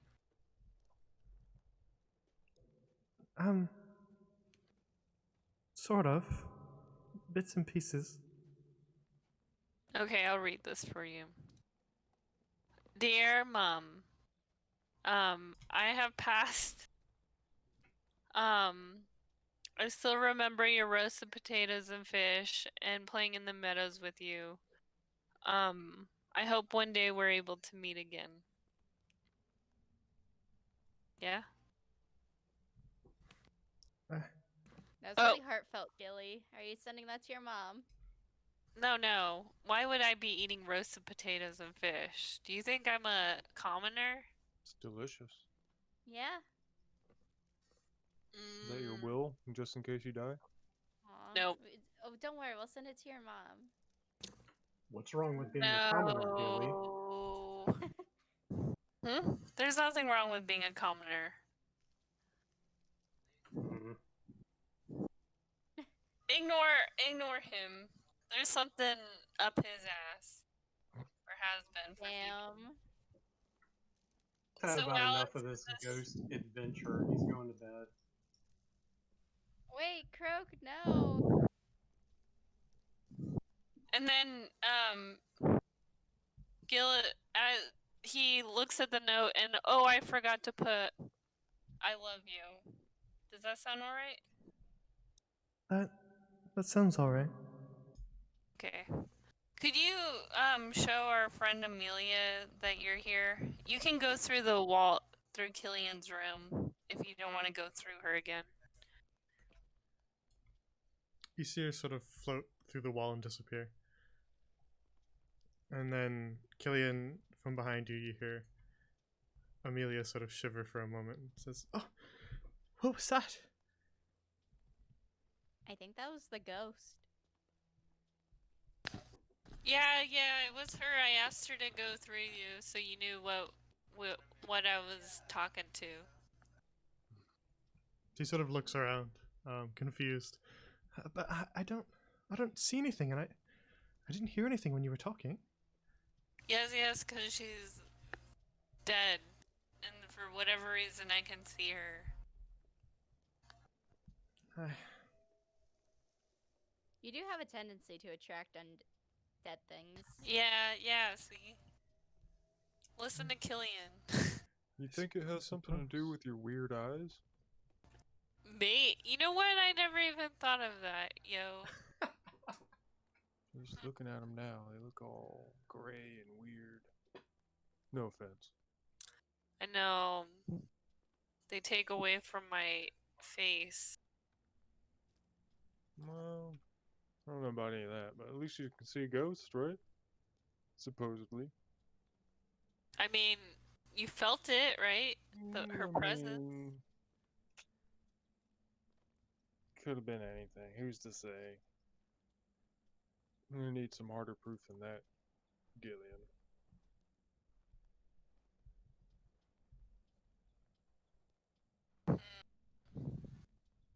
You guys can also make checks, just so you're aware. You don't have to wait for me to say checks. Like if someone wanted to insight check Gilly to see if he was lying, or Gilly if you wanted to make a persuasion check to try to convince someone. You guys are allowed to do that. I guess I will see if I can. Well, actually, I think they should do inside checks because I'm not trying to persuade them that the ghost's there. Yeah, you guys. feel like I just wanted did to let her going through them. you guys as well can, if you want to insight check Gilly, you can. You don't have to. Killian believes Gilly, but Killian doesn't think that the ghost is like a ghost. She's like picturing like something scary like they saw in class. Hmm. Crooks had too many reasons to not believe Gilly, so he's just kind of done with it. Yeah, Yo doesn't believe he's lying, but he thinks it's just something that he believes, rather than it's something that's actually happening or whatever. Well, I mean, if you think about it, guys, if her mom is real and lives in this place, like, why then maybe it does mean something. What? Yeah, the notes for Alice's mom, Audrey. If you say so. I mean, I'm still happy to help, but just a little skeptical is all. Can't blame me. I can't even see it. Right? Yeah, I mean, that's reasonable. I wouldn't believe myself. Or I would think I'd be doing drugs, so I guess I get why Croak's upset.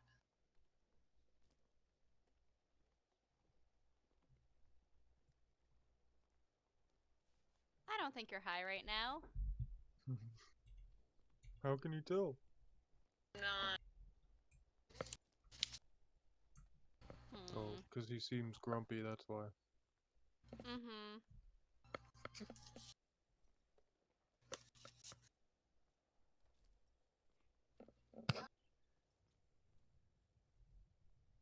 Alice is just sort of hovering with her head kind of poking through the wall, and that's about it.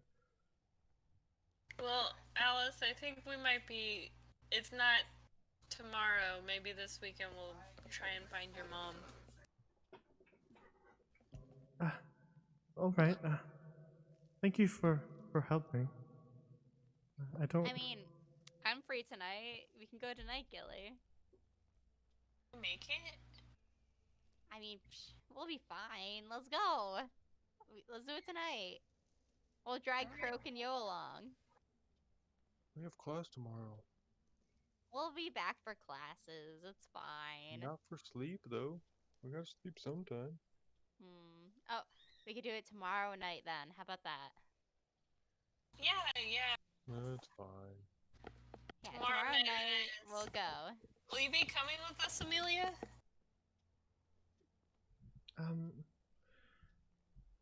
No, I don't want to go out past curfew. Oh, I think. Hopefully we'll find her before curfew. I need to be studying. Okay. We No, understand, Amelia. We'll let you know all about our adventures. Yes, if you need me for any sort of help, if I have the time, I can lend my assistance. But I don't think I have the time to go on any sort of journeys like that. Oh, I do have something that you might be able to do. According to the map, he shows her the map and like puts his finger on the circled area. Do you know if there's any villagers that are around here? Well, I'm not exactly from around here, so I don't really know the area. So I can't say, I'm sorry.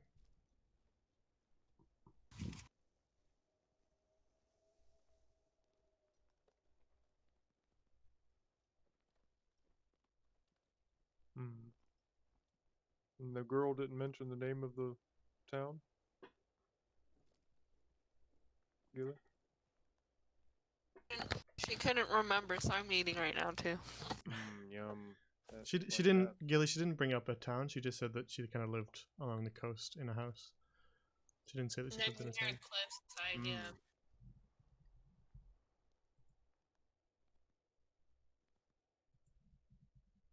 Well, I suppose we should head to bed now. Yeah, we'll look tomorrow. Okay, that sounds good. Yeah, tomorrow night adventure. We'll bring snacks. Okay, see you later, ghost.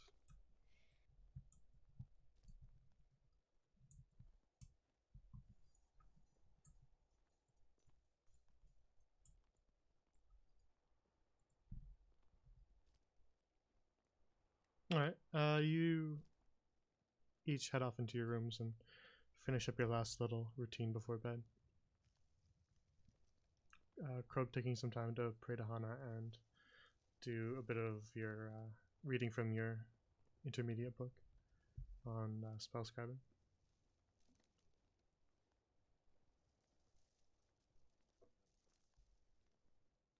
And then head off to bed.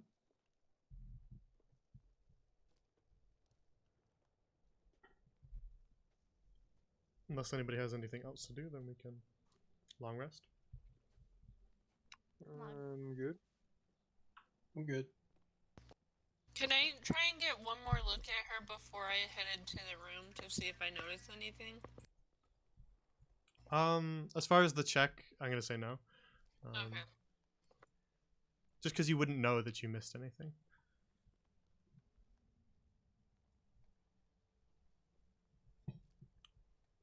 But you say goodnight to her, and she sort of floats awkwardly above the bed without actually being able to sleep in it. And then you head off to your own room and take a long rest. Awaking to the morning light as it streams through your windows, ready for another day. Each of you can just fast forward. It goes through your morning routines, unless you're doing anything out of the ordinary. Nope. All right. Just the usual. Hey, pretty good today. Yeah. Gillian's bagpipe playing is a jovial little morning tune that she doesn't miss any notes. So it sounds quite nice. It may be a bit loud for the morning, but still very nice in regards to the actual technical skill. You're getting better and better, Killian. Thanks, Croak. Morning, Miss Josephina. Morning, dear. You sleep well? Indeed. You as well? Yes, yes. Glad to hear it. Croak will just grab a bit of jerky.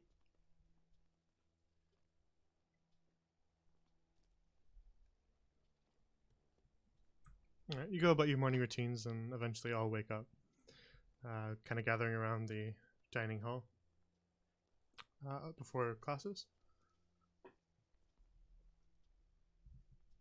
Morning, you. Morning, crew. I'm actually gonna go to Josephine and ask her if she knows these parts. So I'm gonna show her the map and say, "Do you know anything about these parts?" Yeah, one sec.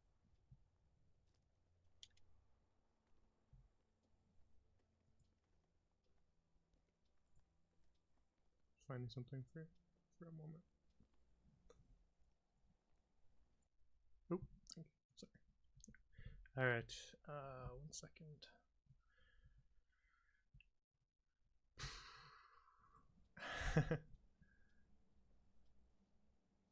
Okay.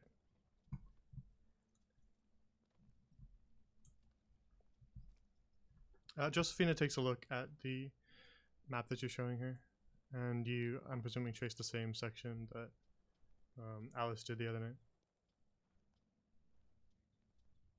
And she kind of squints at it and says, I haven't been out in that direction. There's mostly just the forest out there. But if memory serves, there was, I think, a few houses down there along the cliffs. Do you know which part of the cliffs? I can't say exactly where. Again, it's been quite some time. But I imagine if you travel along the hills in that direction, you should be able to see them. It's not that it's quite a flat plain, so you should be able to see most of the houses should you travel that direction. Do you know if there's any meadows in that area direction? Or have you ever seen any meadows? Well, it's a large grassy plain, so I imagine perhaps there's quite a few meadows, but well, in the wintertime I suppose it might be harder to see a meadow of flowers.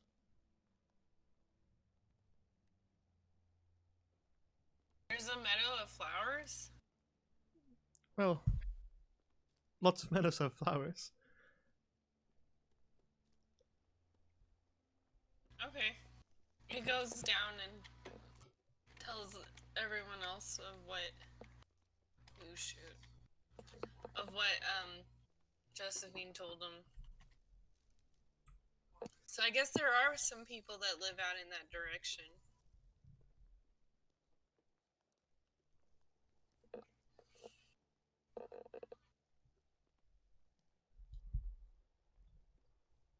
I guess now we just have to confirm whether or not a child passed away.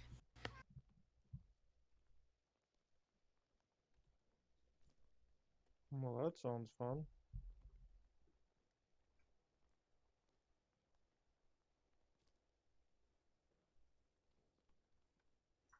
Chris gonna check his schedule for today. Alright, today you just have lectures. Okay.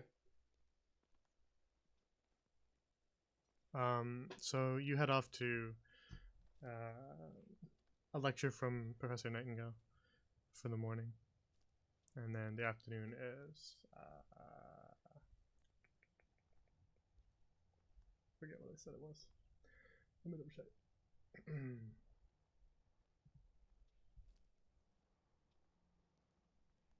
A divinations lecture in the afternoon.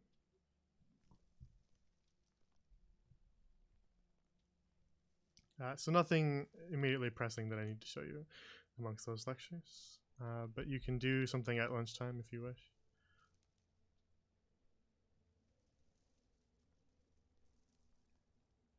I don't have any specific plans. I'm just going to I- bring I- you to the entrance hall as if you are coming back from class. Okay. Because I got the book I wanted.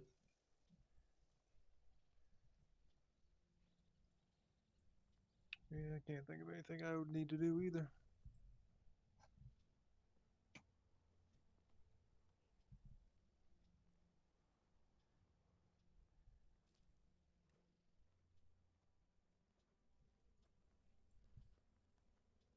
Alright, I'm presuming you guys do your usual prayers, Killian watering Billy.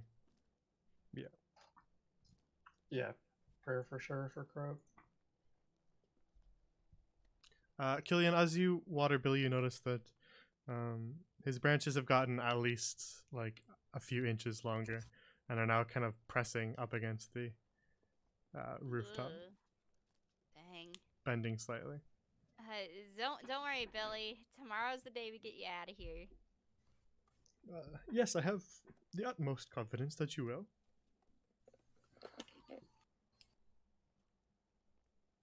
He'll be relaxing in a nice meadow somewhere.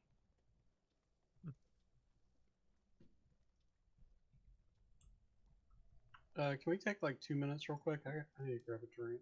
Yeah, no worries. Let's take a break. Let's do Okay. a couple minutes break. So if anybody needs to do anything, feel free. Okay, I'll be right back. Same, I'm grab a drink too.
Small little intermission.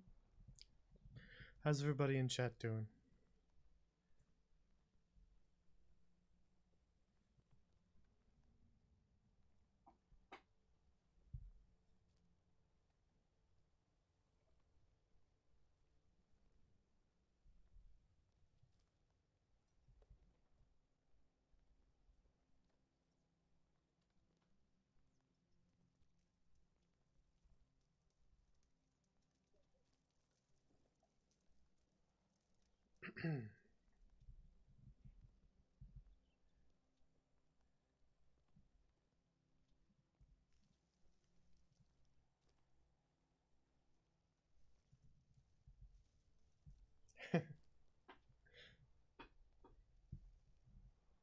Okay, I'm back.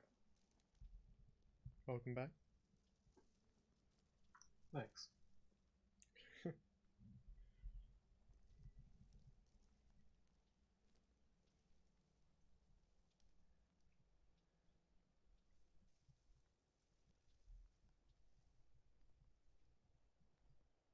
I'm back too.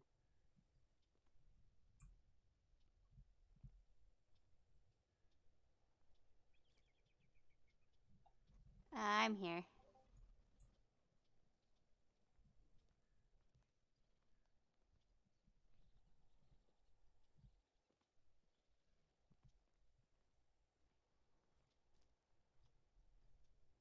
Yeah, really want to see this ghost.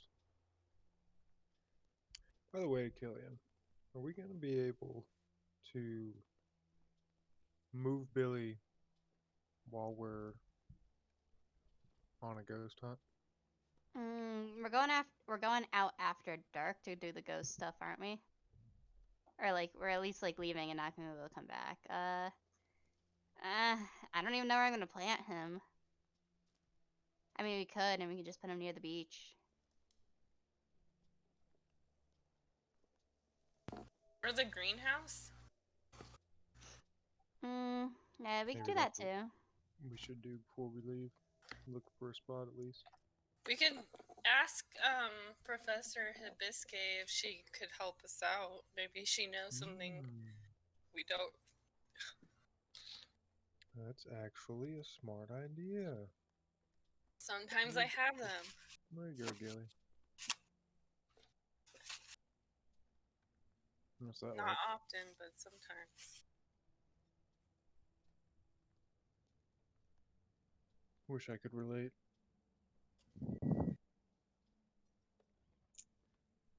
So I guess are we gonna ask her first then? I think we should work on this. What? Getting the tree out. Yeah, that's what I'm saying. It's Yeah. before leaving.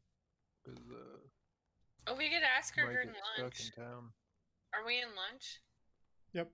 Oh, I skipped past your first lecture and you're just kind of coming back from class now, heading to lunch. Yeah, if we decide on a spot, it shouldn't take that long to move him. He's not that big.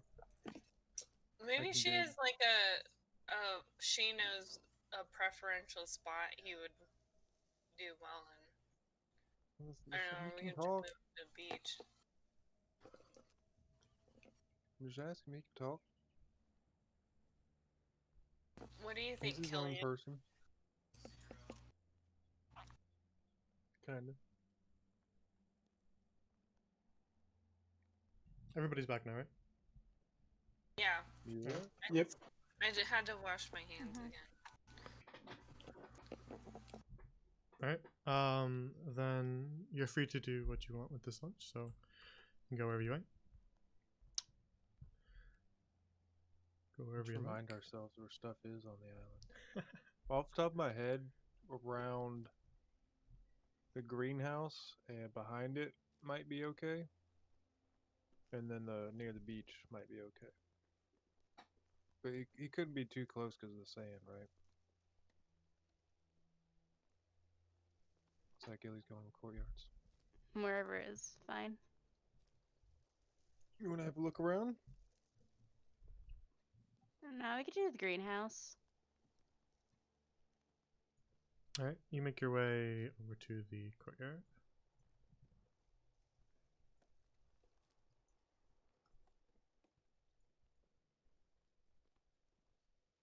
Just get rid of this stone in the middle of this symbol and plant them there. It'd be very pretty. Mm-hmm. Actually, not a bad idea. Let's just start tearing up the stone. It won't have any ill effects.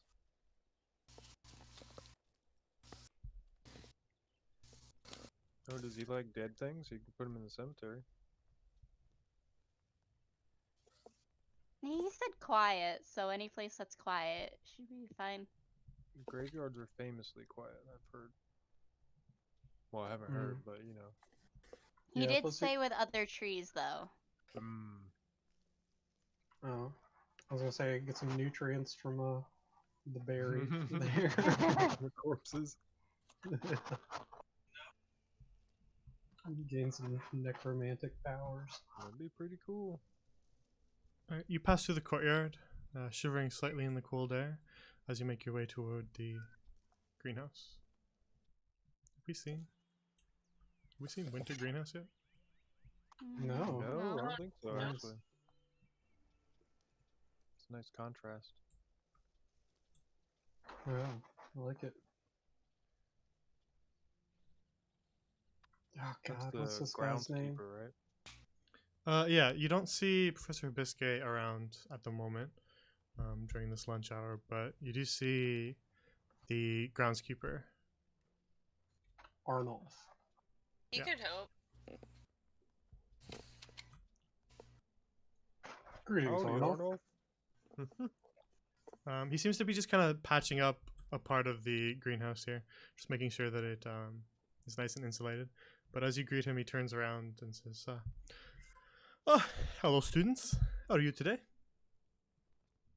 Not Oh. bad. We're looking for a spot to plant a tree, actually. Spot the Wouldn't planet happen to tree. know of any good places. Well, you did come to the right guy. I've planted a lot of these trees around here. We were lucky to run into you then. Indeed. So it is a bit of a different tree. He can talk. You A, see. a talking tree. Yeah, his name's Billy. Oh, you must mean the spell that Professor Nightingale was talking about. He did mention something Exactly, like yes. that to me. Yeah, Yes. he's been hanging out in the Sorry, go ahead, Croak. Oh, I was just going to say that he's the awakened sapling that Killian planted. Well, I suppose if it can talk, then I guess we could ask its opinion on where it wants to be planted. Yeah, we'll bring him to you later. Well, he did say somewhere quiet, right? Is that all we know, Killian? Quiet with other trees around. I see. Well, I suppose out near the graveyard or near the greenhouse would be fitting that description.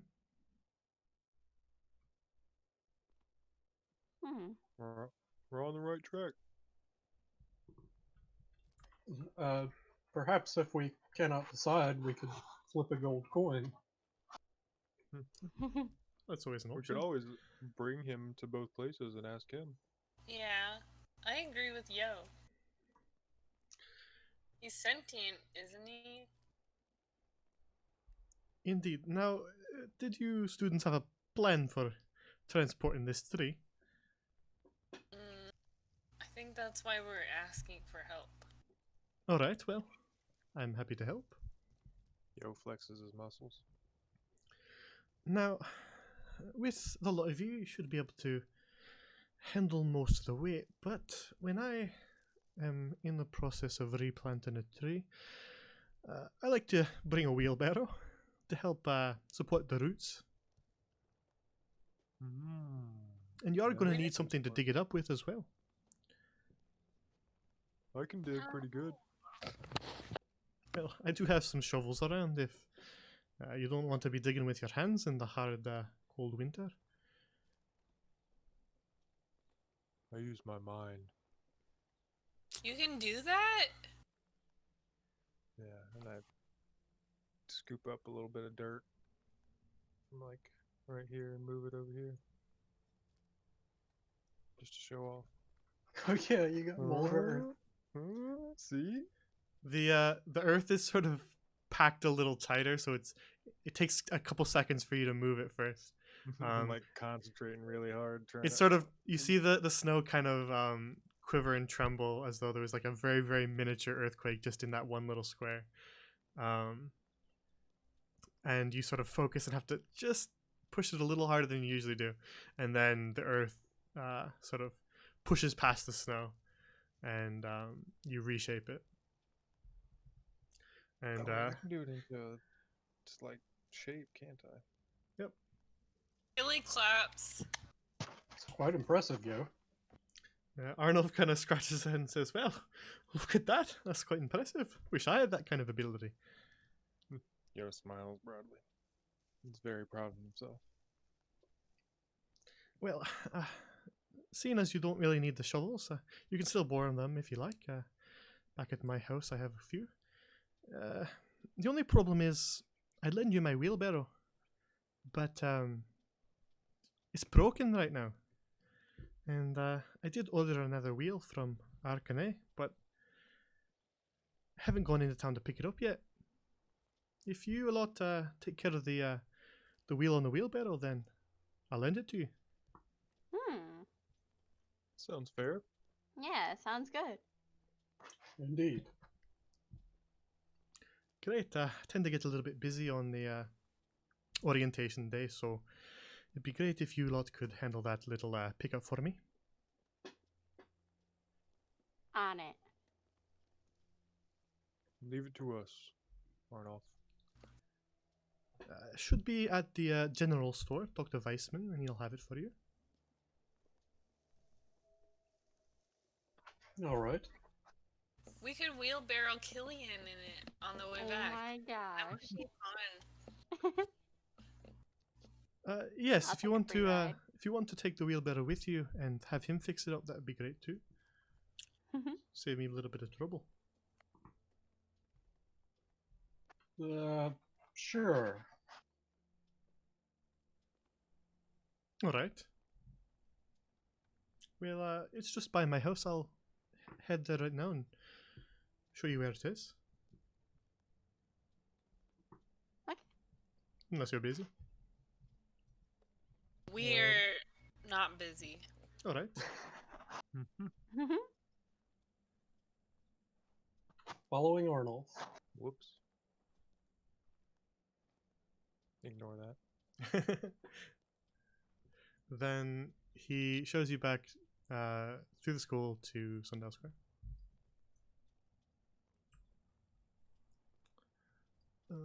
And over to this house here.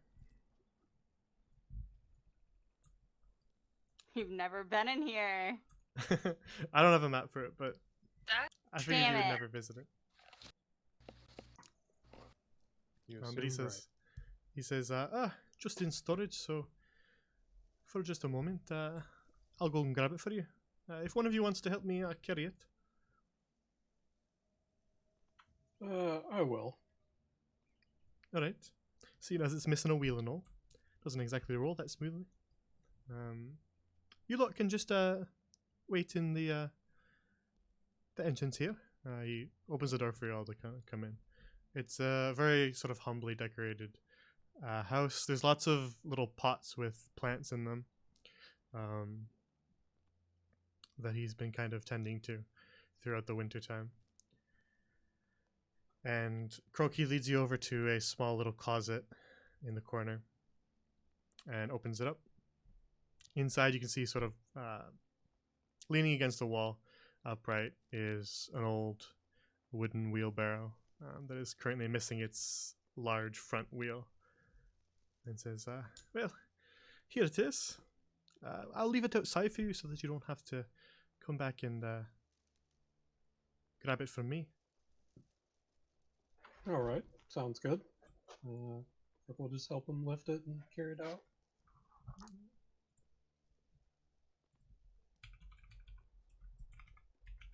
Nice, Croak. Thank you, Gillian. Alright, that's not too bad.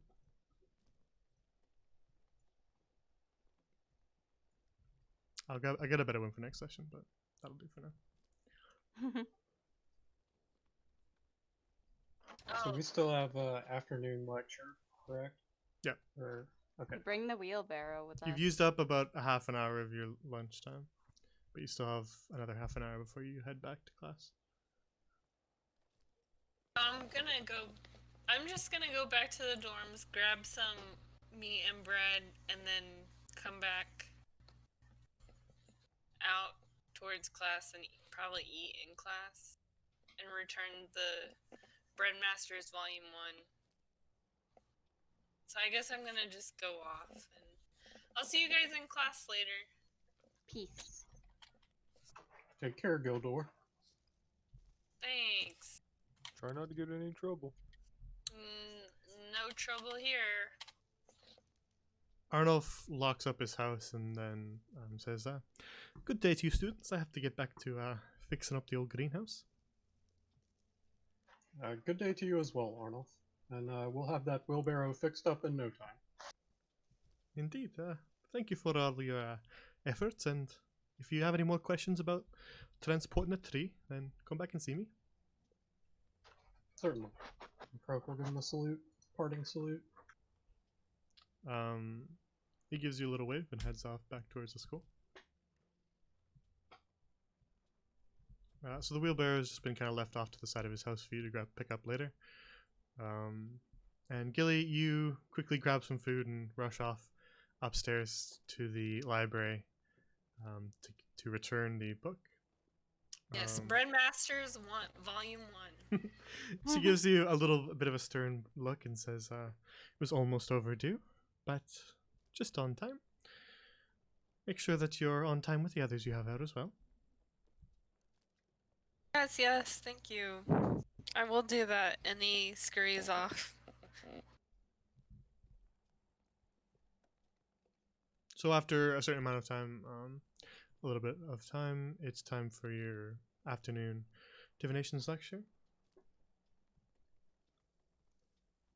which I won't make you sit through.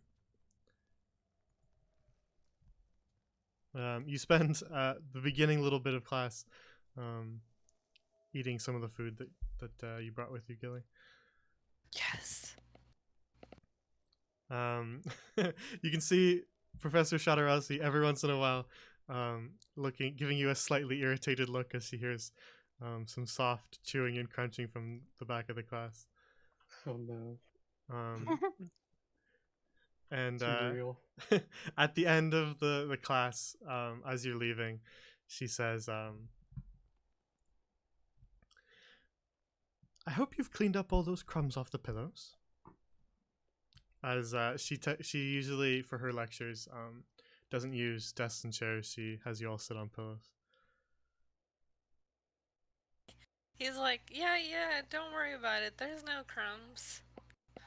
All right, then we shouldn't have an issue in the future. Have a nice day then. Run along. Thank you. And she dismisses the class from there.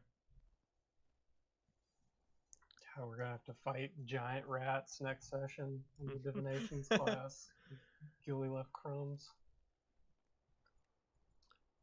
So after class, you head back to the entrance hall.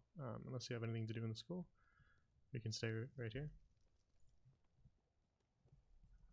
Croak doesn't have anything. Oh.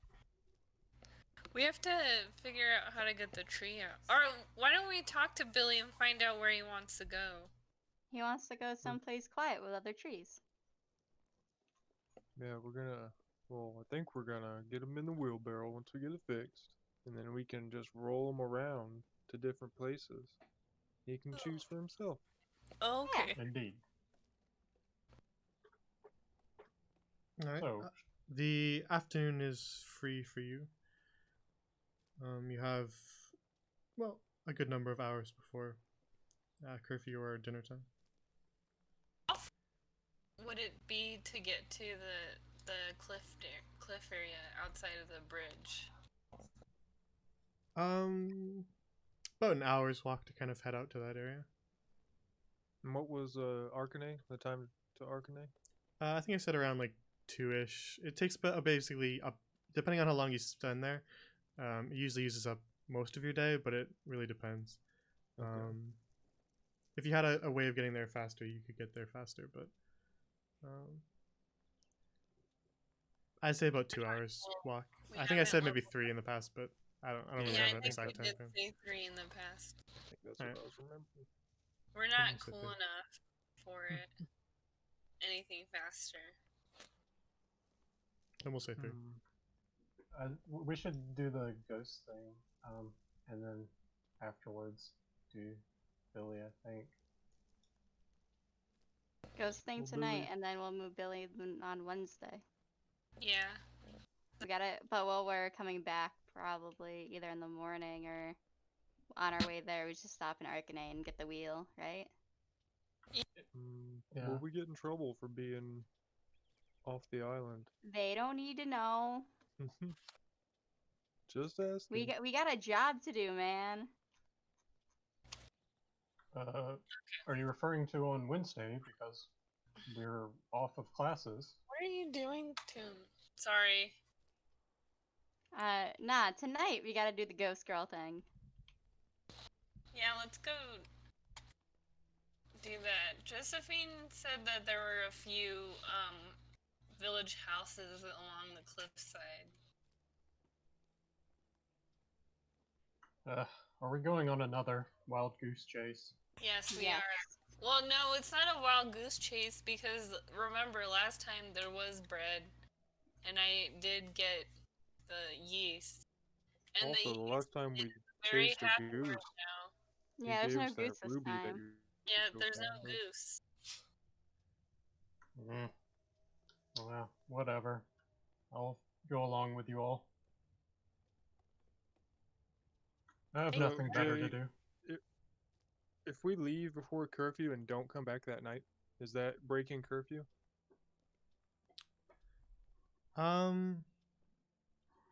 Or is it just being like on school grounds after curfew? Curfew is sort of the intention of it is wandering around on the island at night. It's not necessarily breaking curfew if you like live nearby and you just went to your house Okay. overnight. Gotcha. They just don't like you wandering around the school grounds in case you're causing trouble. Gotcha. Though, if you left in the daytime and came back in the middle of the night, that's when they might ask questions. Obviously. Ooh. Gotcha. If it takes like an hour, then I bet you we can come back by like 10-ish. You're Right. pretty confident in your ghost hunting abilities. I Oh, am. wait, we're just dropping off the letter, huh? Yeah, that's all we're doing is dropping off a letter. Well, let us go forward. Yeah. Anyone need to do anything before we leave? We should probably grab more bread and cheese and meat. I don't think True we'll make adventurer it is always prepared. with rations. Yep. Yeah, I'll say Krog just went back and grabbed his pack. All right. I guess we all go and grab some extra food and Yeah, you grab enough rations so that if you did end up needing to eat a whole meal out there, you would be able to. yeah. I'm just gonna say whatever you have in the inventories you bring with you. I don't have an issue with that. Cool. Cool. Yeah, I just assume I have it on me unless I say otherwise for some reason. And then you make your way back to Sundial Square toward the bridge. Oh, you're not here. Get lost. Good old Prospero.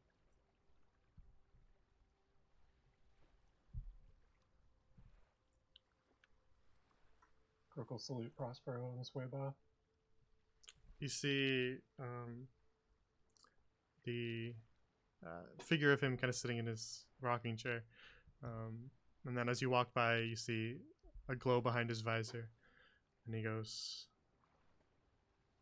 "Good afternoon, students." Afternoon, Prospero.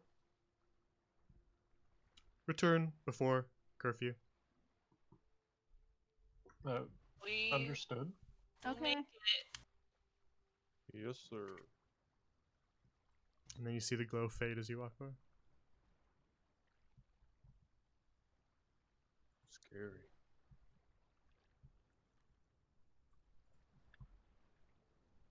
Bye-bye.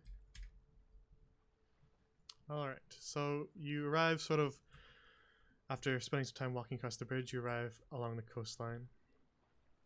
You can kind of see it stretching up off in either direction from where you're standing. He looks at the map and frowns, and then kind of shows the map to Croak and goes, which way should we be heading?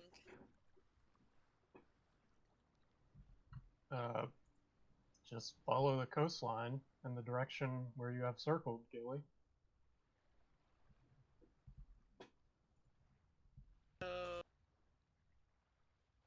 And then we discover Gilly is bad with direction.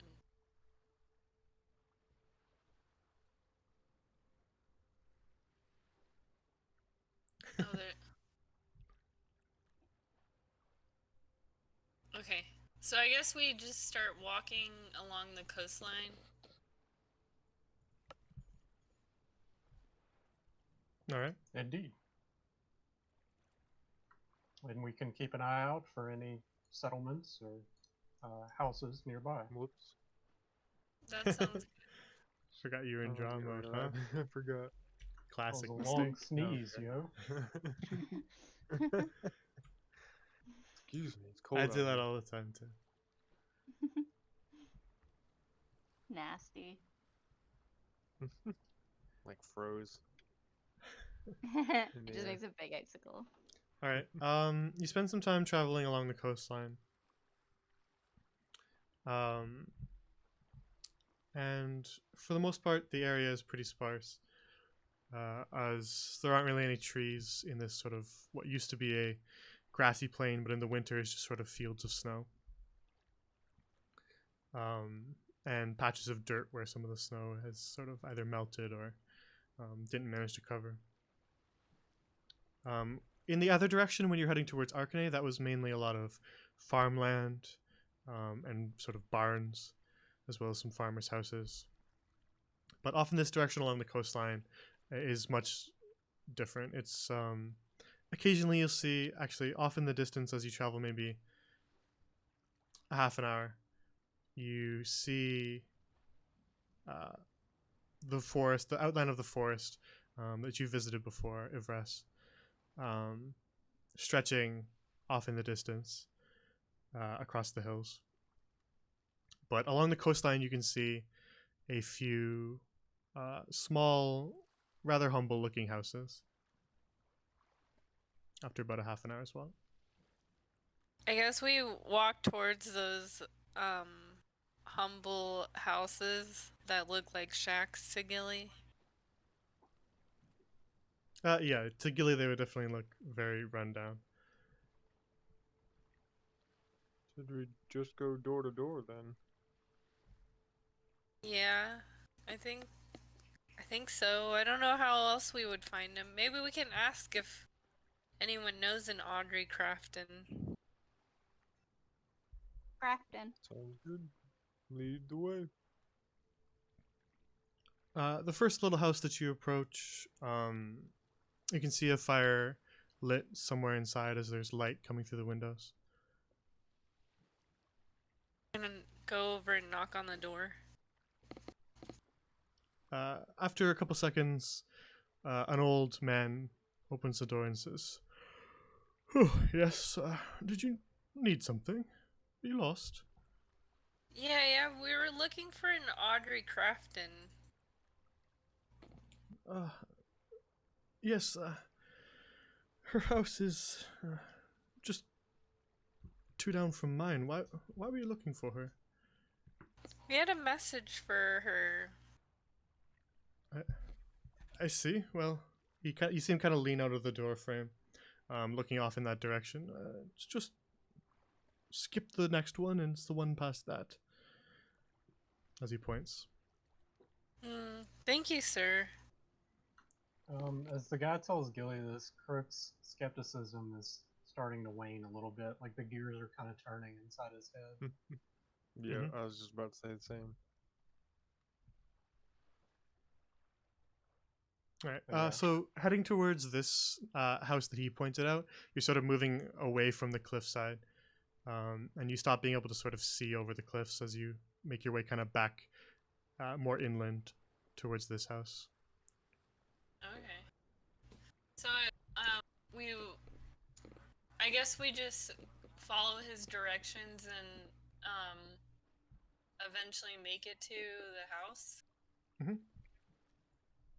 And, Gilly goes up to the door as he approaches the little house and knocks on it. All right, one sec. Just gonna drag Oh, your there's portraits a in. map. Ooh, we get a map. I didn't want to waste Roll20 space on 6 different houses to make you guys hunt through. I thought that'd Yeah. be boring, so I just decided to do that bit theater of the mind. I liked it. That worked for me. And yo. All right, one sec. The door is not actually open. Okay.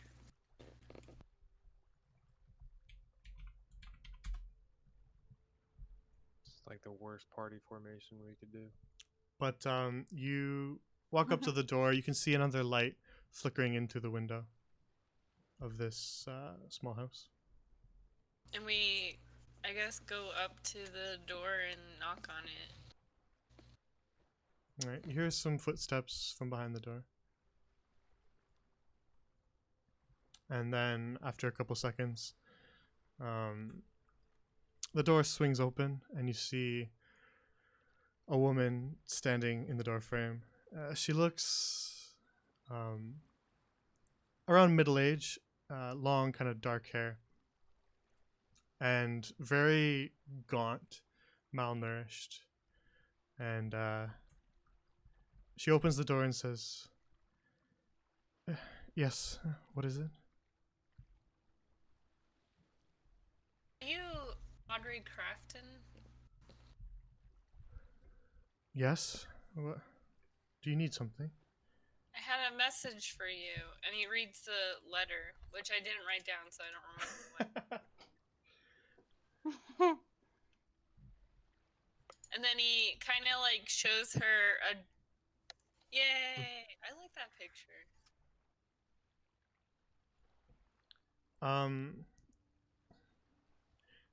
All right, so you're reading her the full letter then? Yeah, well, I suppose you should first like kind of give her like this is what I explain what brings them out all the way out here. Okay, we should roleplay that though. Oh, okay. Are So you she says, just to get us back into it, she says, "Yes, you needed something then?" Yeah. I just had a message from your daughter. And Hang on. and She immediately takes a step forward and grabs you by the shoulders. "My daughter? What do you know about my daughter?" unfortunately she passed. "What are you talking about?" Do you want? And then he's. So I had met her a few days ago. She was a spirit, not of this world. I'm not sure how she made it to the school. She explained to me what happened, that she went out to the meadow and something grabbed her from the cliffside. As you're explaining this, you can see her eyes kind of like widening, and they begin to sort of dart off of Gilly towards the others, just sort of trying to make each of your gazes to size each of you up. Crook just shrugs. She sees the shrug behind behind Gilly. And then her eyes snap back to you, Gilly, and she says, What manner of sorcery is this? My daughter's still alive. She's alive? Yes. She disappeared, but I know she's out there. He shows her a sketch that he had drawn the first night that he, and then he says, "Is this your daughter?" He's pretty good at drawing. I would say it's a relatively rough drawing of her. Yeah. As she had a relatively rough outline to begin with. But it is recognizable as a young girl. You see her sort of squint to look at it and says, well, it does look like her, I'll admit. She told me she loved your roasted potatoes, and sometimes you're able to get her some fish. She really holds on to those memories of you. You can see her eyes now welling with tears, but her actual facial expression has shifted to anger.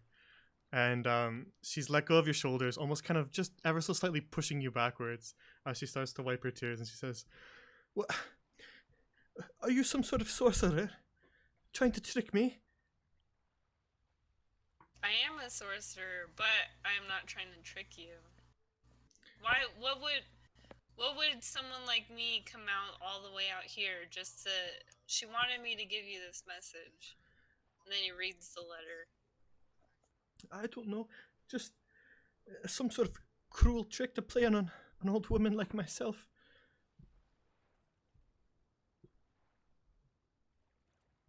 She listens to your letter.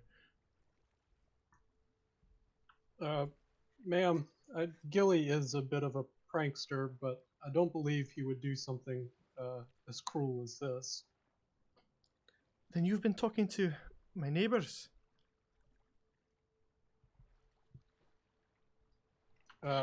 We only spoke to your neighbors to find the location of your residence. Yes. Yeah, And- that's true. And they've enlisted you. She's kind of almost ignoring you now. They've enlisted you.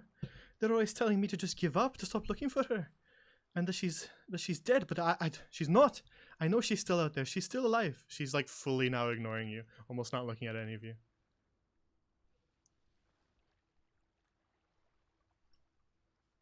Guys, what should we do? He kind of stands awkwardly and goes, "Well, I was just trying to tell you what she wanted me to tell you. And, that she misses you dearly and has been trying to communicate with you for so long, but realized that she couldn't communicate with the human world anymore." You're speaking lies, sorcerer. Trying to get me to stop looking for my own daughter, who's missing. I mean, you can do what you want with this information. I am just telling you what she told me. Aye, what she told you. She says skeptically. Yeah. Remember, guys, when she went through you guys at the house? And how would we have found your house, too? I don't know how you found my house. You just said that you talked to my neighbors. But how would we have known about the cliffside and the meadows that surround your home? Well, you If can it- almost see them from here.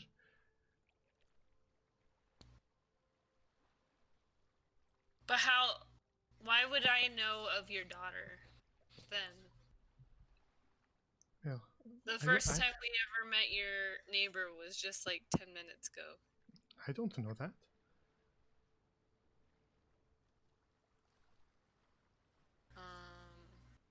How long Okay. ago did your daughter go missing, ma'am? About a month ago. Do you know what happened or where she was? Well, I was busy with work, and I think she went out to the meadow to play, and she never came back that night. I just know something's taken her, and if I keep looking, I'll be able to find her. Did Gilly relay what Alice told him about how it happened, how she passed, I don't remember. like to the party? Probably, but I don't quite remember the details. Yeah, I think I did the night I think you did. before. Uh, Or right in the morning at the end. We'll say yes. Ma'am, according to Gilly here, your daughter mentioned something about watching the water by the cliffside and spotting some white lights. More sorcery.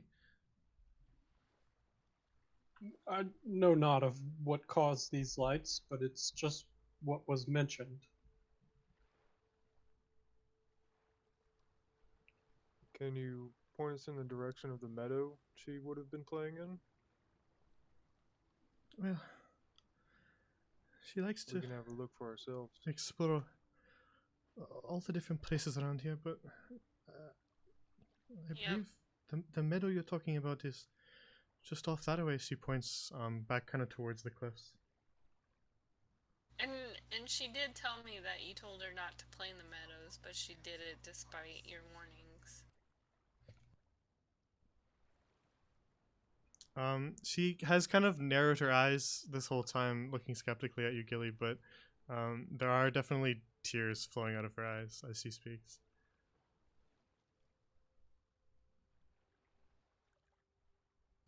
We'll head towards the cliffside to see if we find anything. You're going to help me look for her then? I think we can take a little bit of time to look. Right, guys? He kind of Yeah. nodded. Of course. Rest assured, ma'am, we will investigate. Well, We'll find out what happened. thank you, I suppose. She looks kind of exhausted. This has been obviously really stressful for her. And I guess they start to head towards the cliffside. Before we go, is there anything you can tell us about these houses here, small village or whatever you want to call it? It's not really a village. It's just a small little outcropping of 4 houses. Wow. And they're spaced kind of apart from each other, so that it's about maybe a 10-minute walk to each of them, but you can see them from each other, as it is a very Right. flat land. In that case, let me rephrase to, can you tell us about your neighbors? Well, I always thought they were nice folk, but then my daughter disappears and they're just telling me to give up, to stop looking. Why would I ever do that? I'm her mother. It's understandable. Has there ever been any other occurrence of a disappearance around here, ma'am? I don't know. She kind of is like holding her head, looking a little bit woozy, but she's saying, I don't, maybe fishermen a while back, but that was well over a year ago. Croak will jot that down in his notes. Well, apologies for disturbing you, ma'am. We will investigate what we can and relay any information we can about your daughter to you. I need to go sit down. Croak will just do like a bow to her and then walk off. Guys. Gilly whispers, Yeah.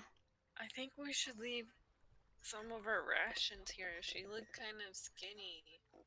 I didn't know people could be that skinny. It's a good idea, Wow. Gilly, but perhaps she's just not eating due to her grief. Yeah. He looks at the house and he goes, I don't think she trusts us either to eat the food we leave her.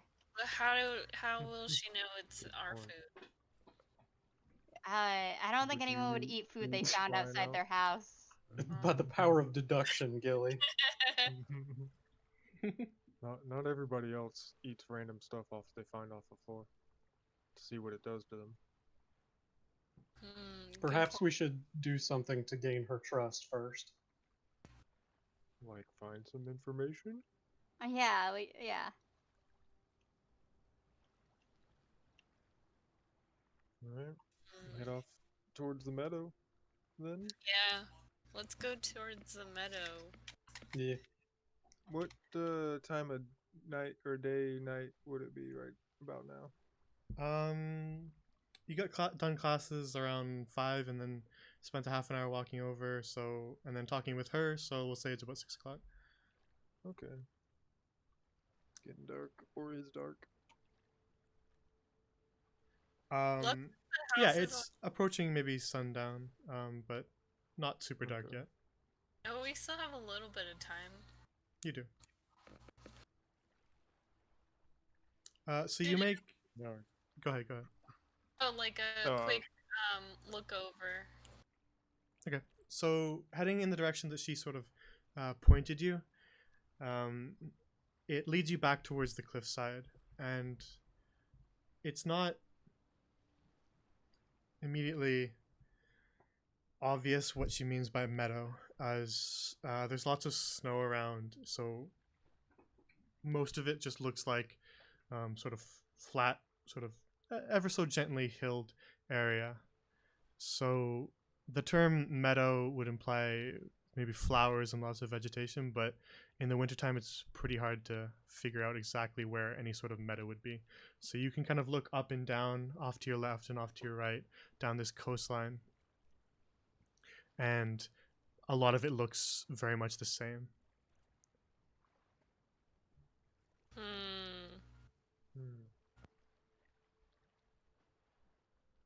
Would a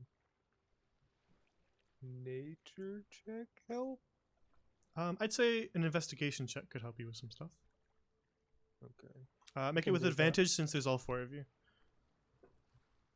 Can I do Each of that? you. Yeah. It'll take you maybe about half do an hour that. to do your investigation, if you're okay with that. Yeah. All right, then you get it Group? with advantage as a group investigation, exploring this coastline a little bit Motherfucker. with with advantage of 5 and a 6. All right. Yeesh. Then you spend a half an hour wandering up and down this coastline, but with the heavy amount of snow, it's very hard to discern exactly what a meadow might be. You are sort of in the general area that she pointed, so you imagine perhaps there is a meadow there, but other than that, there isn't much to be gleaned. You can look off the cliffside and see the water out there. Near the shore, it's frozen, and there's kind of like an ice shelf right up near the shore, and then a rocky beach, and then just a little bit past that, not very much of a beach, is that steep cliffside that you stand up against. But as for investigating for today, you were not able to really see any sort of clues that would lead you any further. Maybe we should come back during the weekend. Yeah, the combination of losing a bit of light plus a ton of snow makes it quite hard to see. So you surmise that your efforts might be wasted for tonight. Yeah, let's head back to the house or to the dorms. I don't think we're gonna find anything tonight, guys.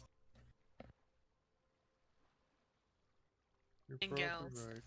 Should we talk to the neighbors first, or should we wait till next time? Maybe. I mean, you want to wait till the weekend? Like, we could just. I was thinking Yeah. about camping here. Yeah, Wait, maybe what not day is it outside, today? but. Is it Friday? It's Tuesday. Tuesday No, night, it's but we don't Tuesday. have class tomorrow. Oh. Yeah, we can do that too. Ooh.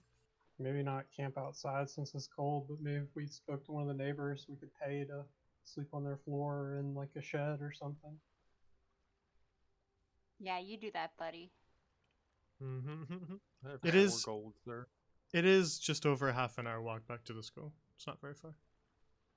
We, It's can- around 6:30. We- So we can might as just well come go back. back. It's not too far. I forgot it's not that far. All right, that's fine. yeah, you didn't spend that long walking out here. You found your house about halfway through your planned journey. So you do have enough time to make it back to the school before it gets really dark. All right, Croak will light a torch and begin marching back in the direction of the school. All right. As Will you- you Follow Croak. travel, you can see the sun kind of getting it closer to the horizon as it begins to set, and you arrive back at the school just around dusk.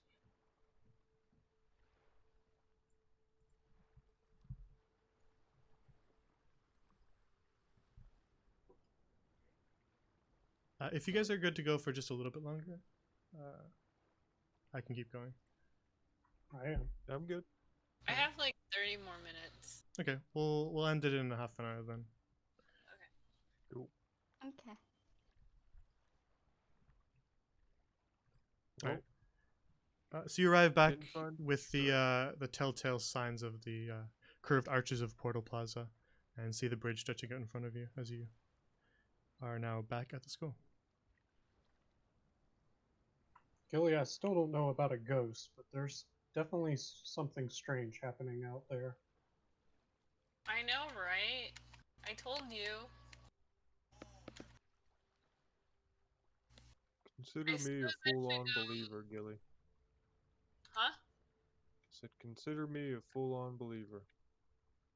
Yeah. I think this No is way too you would have known their complex names. for a prank that I could potentially do. Exactly. You could never think of anything like this. I know. It's unfortunate that I'm agreeing with you, yo. There. I know how it feels. Alright, you make your way back along the long bridge out to the island, eventually passing by Prospero as he sits just gently rocking in his rocking chair. Prospero. The same little glow behind his visor appears, and he says, "Good. Back before curfew." We made it, aren't you proud of us? Move along, student. Huh. And he kind of like turns and walks away.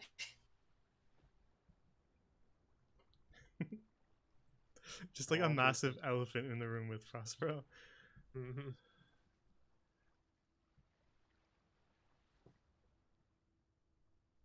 And eventually you find yourself back in Sundial Square.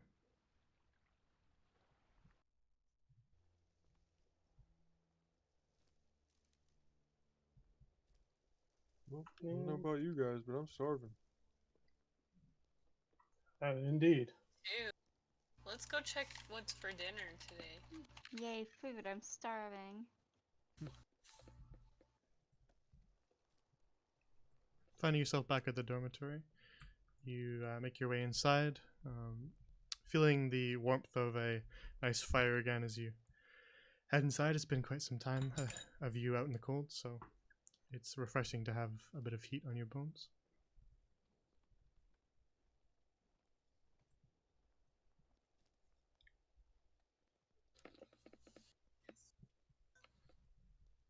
Well, that was a pretty uneventful trip. I guess we learned that Gilly isn't completely lying, though. Why would I lie about a dead person? At least we know it's not a drug-induced fantasy. True. Sure. It might be drug-induced, but it's not a fantasy. Uh-huh. Alright. Uh, We rolling on the table? oh, I I got want last one. Monster table or normal table? monsters. It's still open. Make your roll. Got a 62. 62.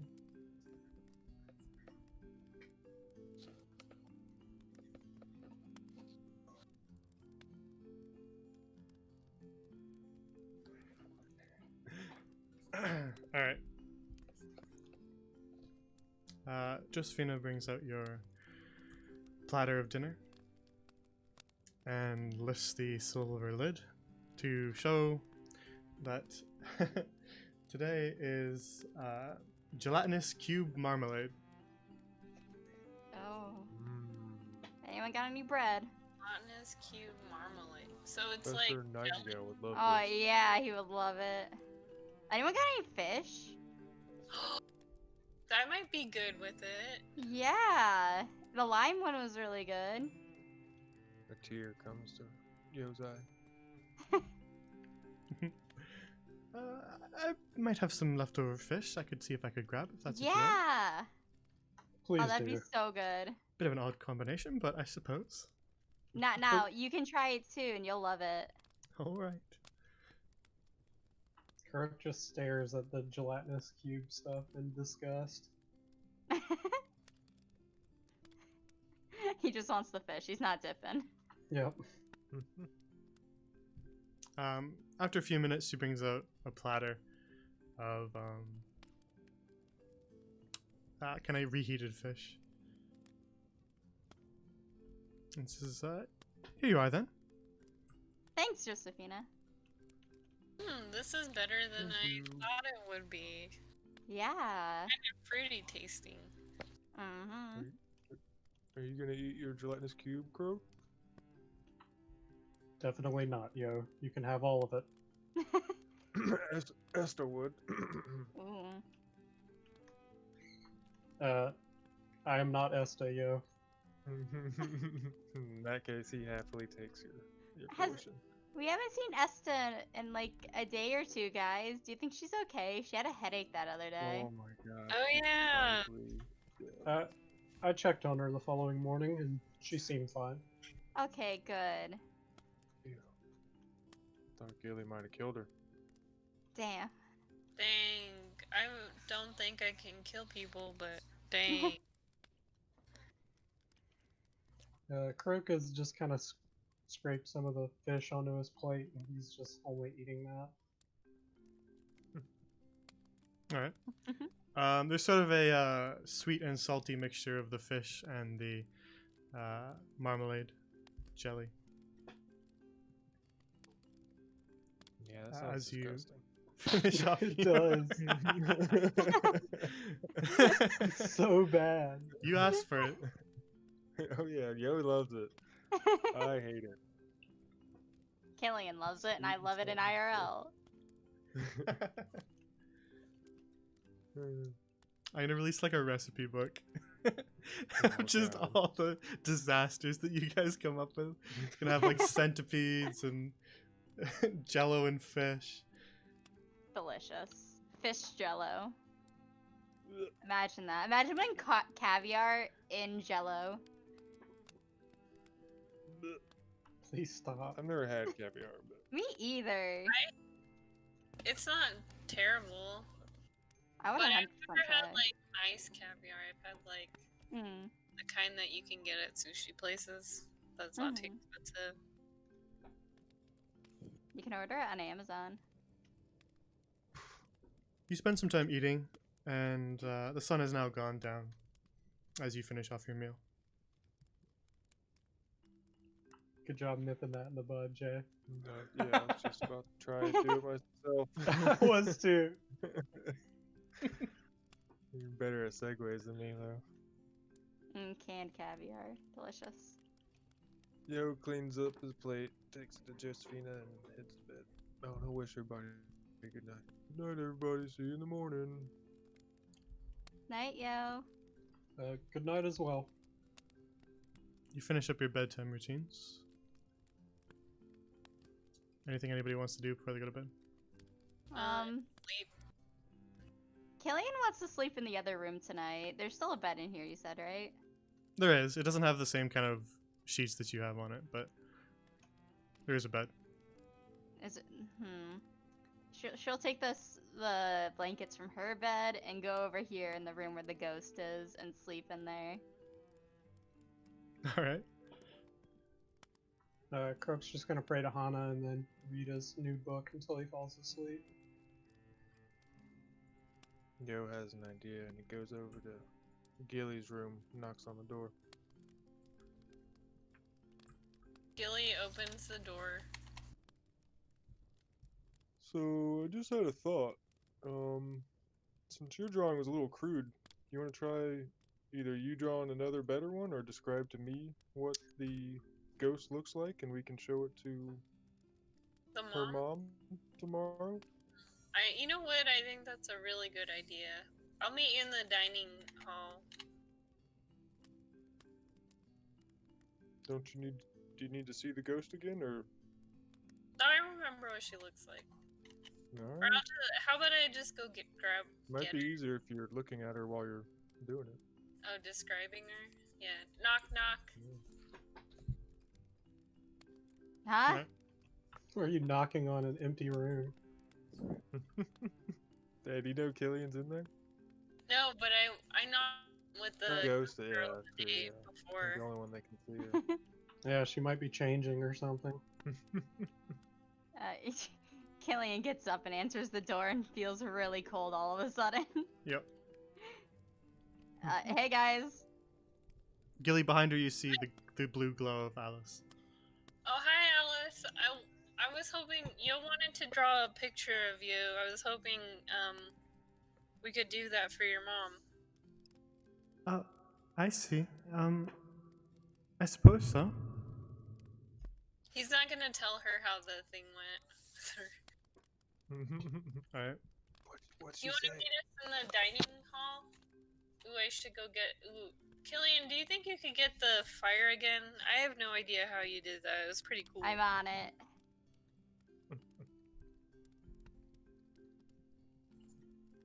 Wait, is she putting it out? Yeah. She's got this shit. Alright. You wave your hand across it again, and just like that, it goes out. Dang, that's so cool. She says to herself. Yeah, imagine having So spells. Imagine that.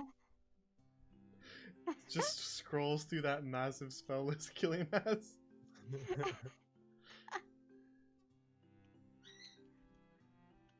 Man, imagine being able to do spells. Man, I really want to see Esta smell the ghost. That might be a good idea. She says while knowing detect magic herself. Oh shit, I do? Yep. Wait, no I don't, do I? Yep. Imagine knowing magic. Imagine that.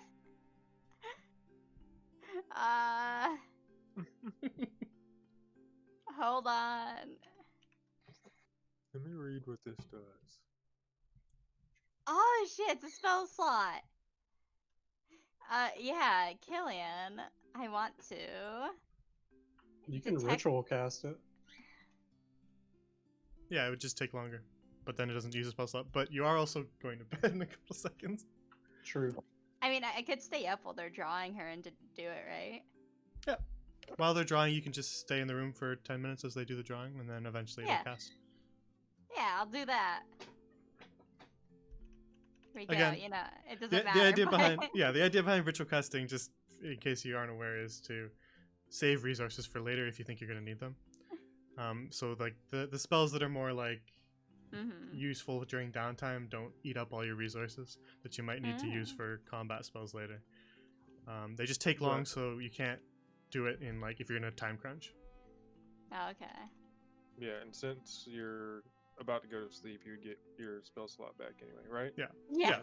Which is why it doesn't really matter if you ritual cast it right now. But just so you understand the difference, that would be why you might want to ritual cast Mhm. something. Okay. Nah, I think it would be nicer for Killian to do ritual cast and just hang out with everyone for a little bit. Sure. It'll give you an opportunity, since you haven't done that yet, to practice some ritual casting. Yeah. Still figuring out this cleric druid thing. So. I mean, Killian doesn't understand it either.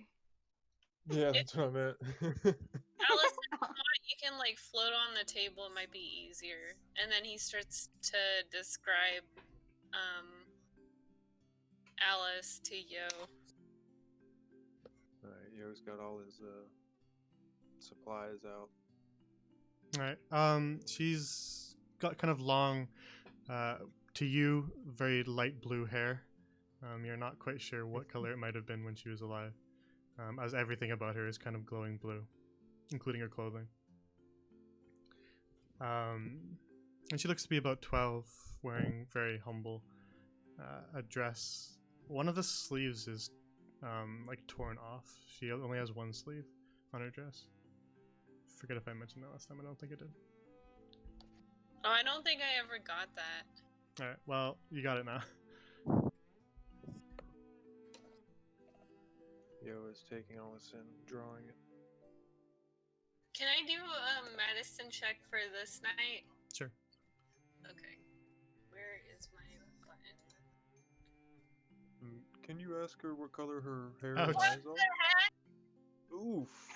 It's just getting worse. My natty Jeez. one. Alright, then still no discovery. Good thing we didn't have any combat today. I know, no kidding. But you managed to describe as best you can to Yo what she might look like. And using that and your other drawing, he's able to create just a slightly more accurate image of her on his piece of parchment. Nice. So, did you ask her what color her hairs and eyes were? Or Oh are? yeah, I'm gonna ask. Or What did color? you just tell me they're What blue? color are your eyes? Okay. Just sort of a dark brown. He Okay, tells okay. her a And the dark hair? brown. Okay. And the hair? And your hair? What color was your hair? It was also very dark brown. I see. I So see. I'm assuming you're relaying that information.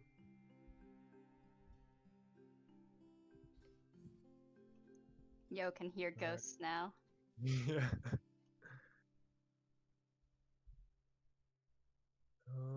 Alright, I think that's all I need. and I'll then show Gilly the picture. oh yeah. What do you think? You show yeah, I her. guess she- You hold the picture up, and you just kind of hold it up to the air, with Gilly, I guess, sort of motioning as to where she is floating. And Gilly, you see her hover over and look at it closely, and she says, "Not too bad. She said it's not too bad. Your friend's good at drawing." Yeah, I know, isn't he? What'd she say? What'd she say about She me? said you're really good at drawing.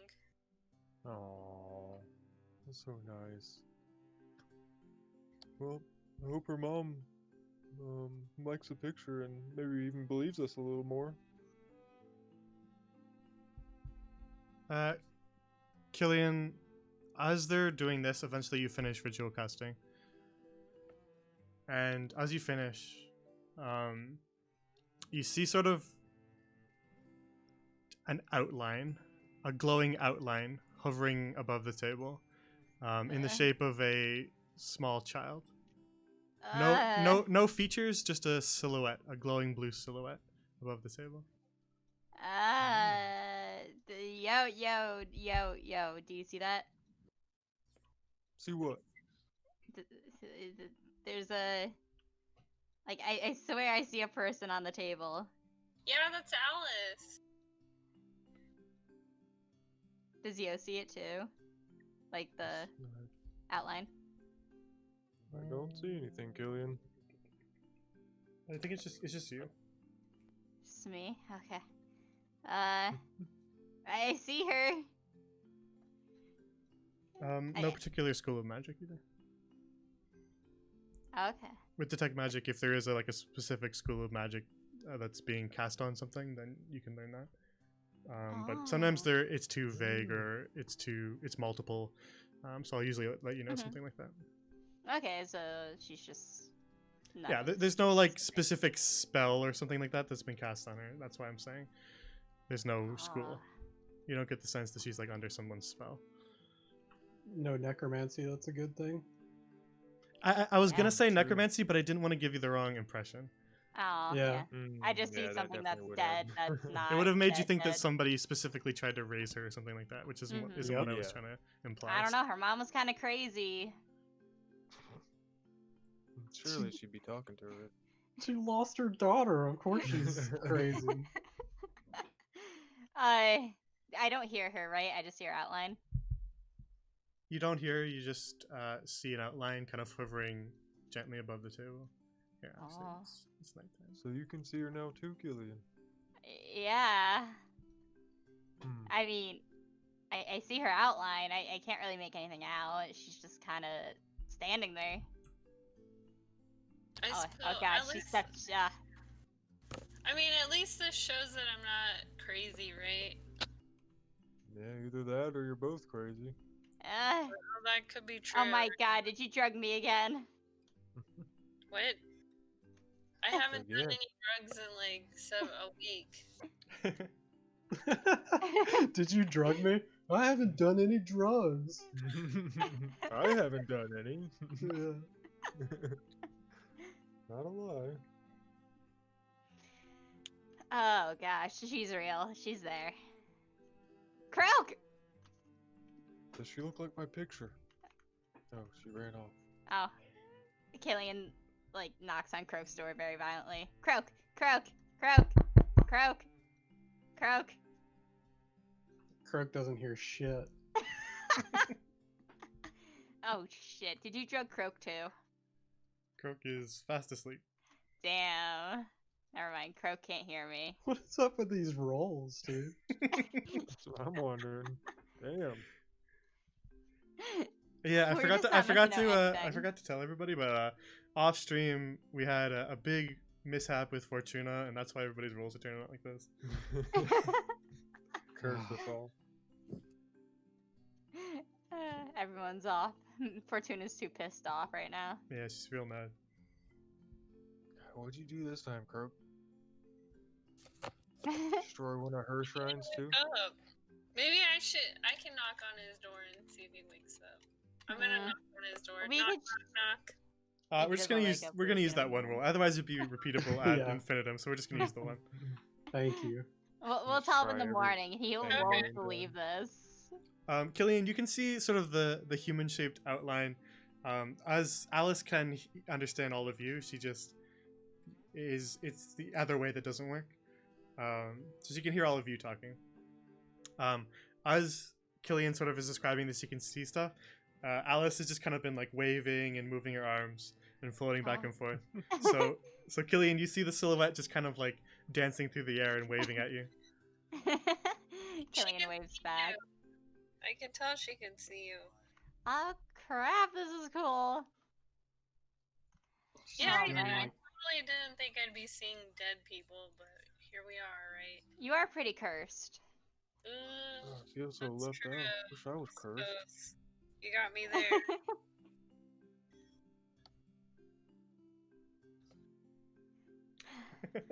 Oh, I don't know what to do with this. Well, she's definitely there.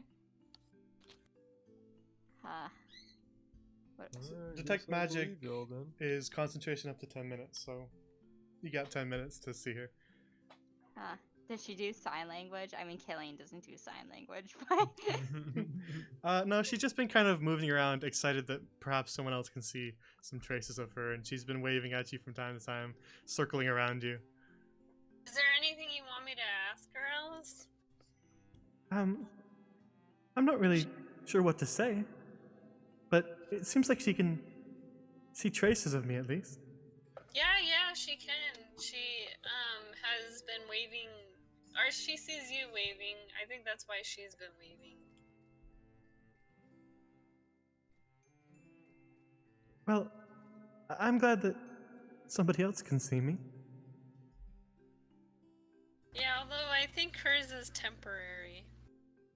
Oh, I see. yeah, I think I only got a little bit of time to look at you. Yeah, it's been about 5 minutes, so.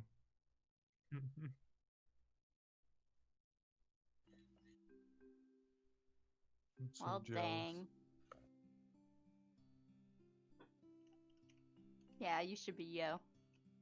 Damn. Damn, we should, if we run into Esther tomorrow, we should ask what she smells like. Oh yeah, that might be a good idea. I think we should do that. Yeah.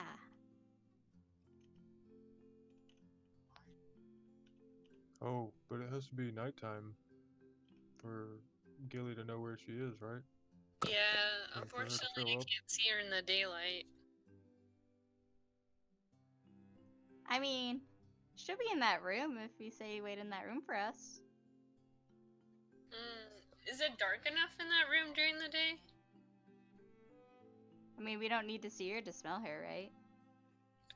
Well, maybe. Or We detect don't. I her. don't know. I've never tried to walk through the room to see if Alice's presence is there. Oh.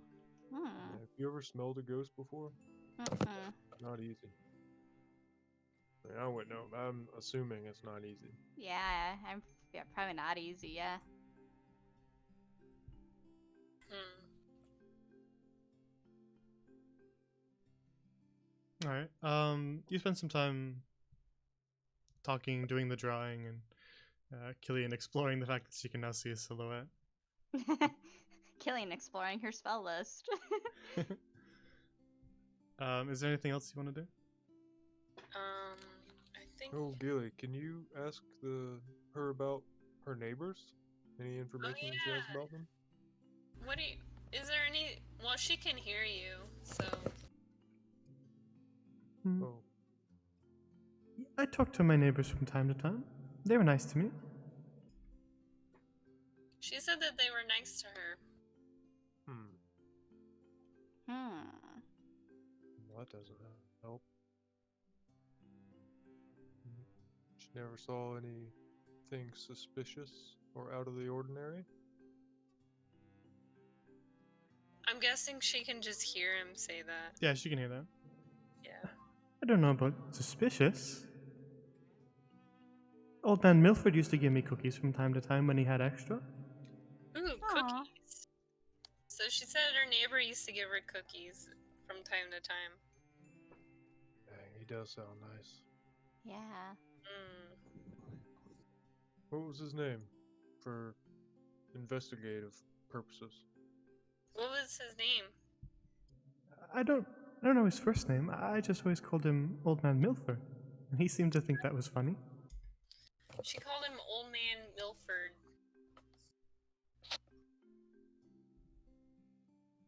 Alright, well, I think we should have a talk with him tomorrow.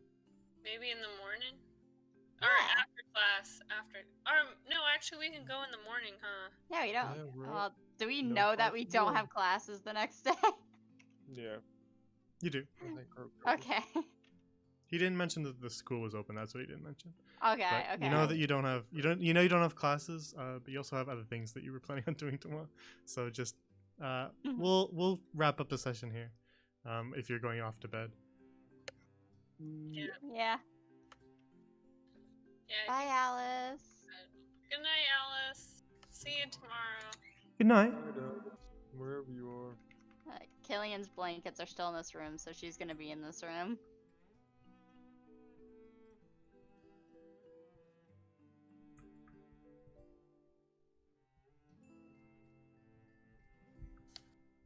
Oh, I Alright. guess you guys are just sharing rooms then.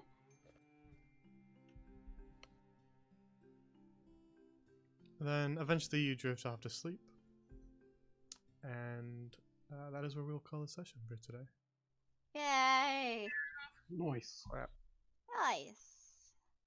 And as usual, Fortuna blesses me, and the music ended perfectly at the right time. She might hate Must- she might hate you guys, but she loves me. Must be nice. Must be nice. Can't imagine Yep. ever having bad luck. I'm Impossible. gonna roll and see if I get something good.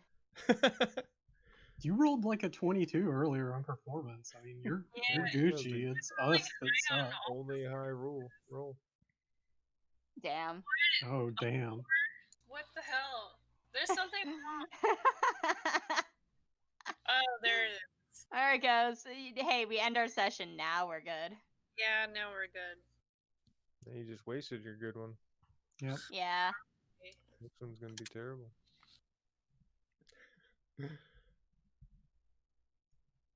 We got a lot of stuff to do tomorrow. I don't know how we're gonna plan this out. Well, I guess it depends on what happens. We can get the wheel when we go out. Yeah, that's the longest thing is just getting there and back. 3 hours or 6 hours total. Just Yeah. walking. We could And just that- split the party, guys. Easy. Yeah, Let's easy. do it. Half go on a ghost hunt, half pick up a wheelbarrow wheel. Wheel. Yeah, Easy. so just get a Sure. general idea of what you want to do for next session. Since you do have a couple different things, I think you'll probably be able to get them all done. I don't see why you wouldn't be able to, but we'll see how things go. Yeah. We could always, well, I mean, we could kind of make a loop. We go do the ghost thing. Well, no, we'd have to, because we're gonna have the wheelbarrow with us. So Are we? maybe, yeah, we got to bring it with us. We don't need to bring it with us. Oh. We just have to pick up Yeah. the wheel. But we Yeah. said we'd bring the Yeah, wheelbarrow. yeah, that's true. That's on what? Yeah, I'm not helping with that. Mm, So counterproductive. It's gonna take us like 5 hours to get there in that case. yeah, I was thinking go Right. there, drop it off, then yeah, that's too much time. Never mind. If we're just, There's no 'cause rush also we with need the the with the wheelbarrow ghost back thing. at school.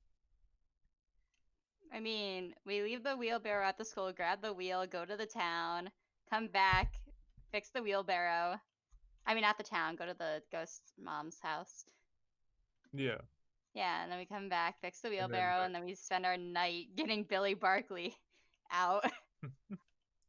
I'll add that there isn't exactly. I know you guys are planning for a session, but there isn't exactly like a time constraint on the ghost thing. But we Oh, want to gotcha. help her. I know. I'm just saying. Immediately. I know you want to help her, So but I'm just saying, as sad, far as Jay. time constraints, you're not exactly in a rush there. Just Yeah, if that the helps you only- plan a bit better. The only time constraint is Billy Barkley then, because he's getting bigger. Yeah, We we gotta should get him gotta out. get him we out. should definitely get Billy Barkley next time. Yeah. Okay. I'm just saying, don't freak out if you can't get everything done in a single day. Well, we should probably focus on that then, huh? Yeah, I'd say so. Because we're gonna be coming back. When we go pick up the wheel, we're gonna be passing the school entrance anyway. We can just do that real quick and then go. Yeah. Right. Yeah. And if we have to, we can always stay out past night. Just come back in the morning, maybe. Don't worry, Question mark? Killian can get Billy Barkley out if she needs to. I don't Can wanna she? know what to Wait, do now. how? Yeah. Well, she Oh, just has no. to show you all the key. Oh, Oh, yeah. Well, the school's gonna be open tomorrow, but I guess it does close like later on.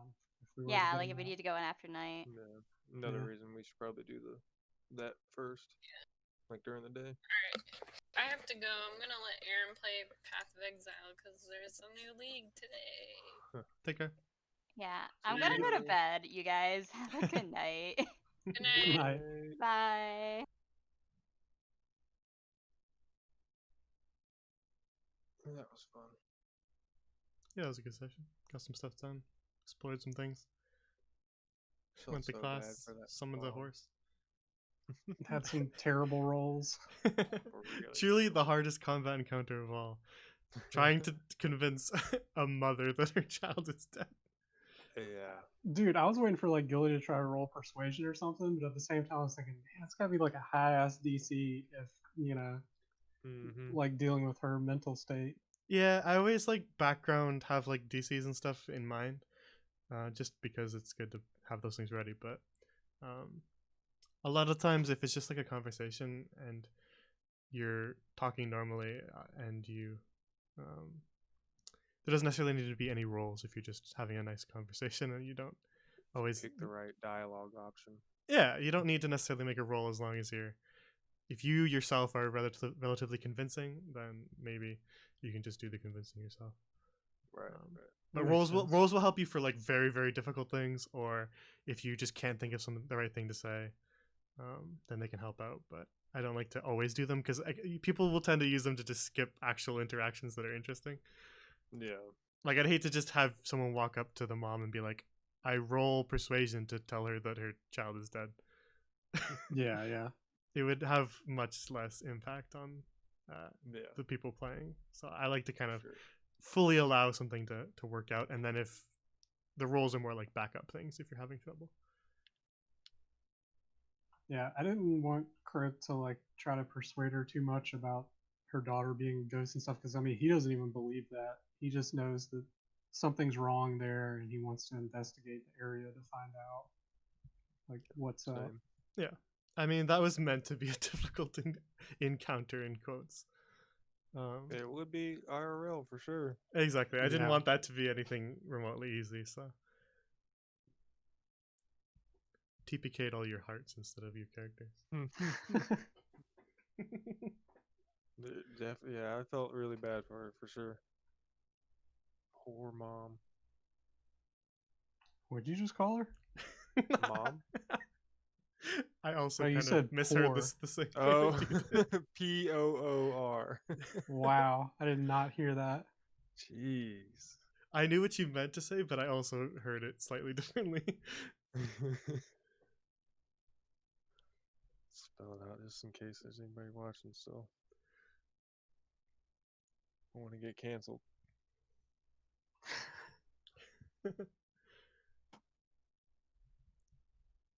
All right. I like this little screen. This is neat. Yeah, Yeah, that's nice. it's good. Can't wait to see the other campaign ones. I'm assuming you're gonna do it. since it Yeah, worked I'll out. make them. I'll make them up. If they're not ready for the next session of them, then I don't know. But I think I could probably get it done tomorrow for a Tuesday session, and I can definitely get one ready for Friday. They just give me like the slightest little bit of freedom in case I want to add a little thing here and there. Mm-hmm. Just the tiniest bit of theater of the mind. Something better to look at than just. It's always really weird to me when we try to do like a theater of the mind thing, and then you're looking at the old map. It just like feels like this weird little Yeah. barrier of like in your brain. It's hard to like separate that out because you're looking at people's talking to somebody and they're just standing in like a field somewhere. Yep. When they should be like at a house talking to a person. So it's just nice to have a little splash screen to go to. Yeah, agreed. I have the stream up on my second monitor, so I just looked at that whenever we got to those parts. Exactly, yeah. It helped out a lot. Oh, second monitor flex. Not quite at the 3 monitor flex yet. Not yet. I think my graphics card probably explode. My 3rd monitor is just my laptop. Oh, that is helpful though. It's notes and encounter trackers, things like that, and then looking at your spell list, and then in front of me main monitor is Roll20 and all that stuff, and then my second monitor is like stream stuff, so Oh, okay. separating them all out so that I can make my brain work properly. Yeah, it really helps. It does. I would go insane if I just had one monitor to do this all on. Oh my god, when I first got that second monitor, it was like a whole new world opened up. Yeah, it's really nice.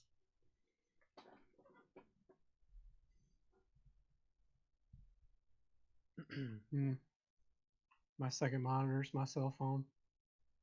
I thought you had to. Nope. Damn. I don't know why. No I thought desk that then. space. Tiny ass gotcha. desk. That sucks.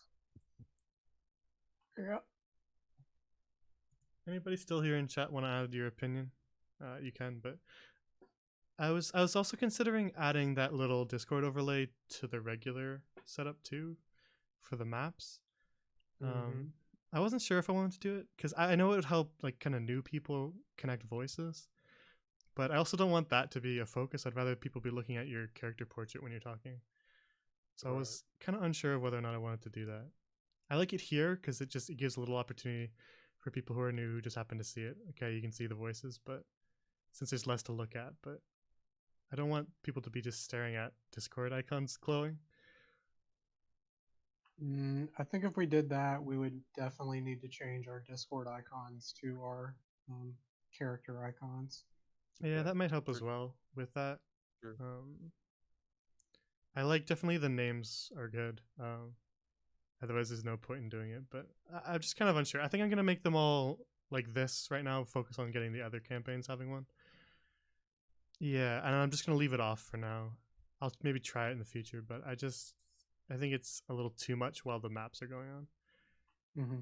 Just having it here I is could see that. fine for now. I'll make up Theater of the Mind screens for the other campaigns first.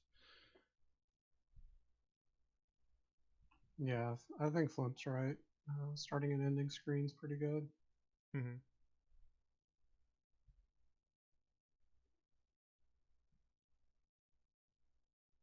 All right, perfect. Then I'll spend some time making up a Hearth and Home one and a Fresh Meat one, and then eventually in the future, I'll just make one for each campaign that starts because I like having it.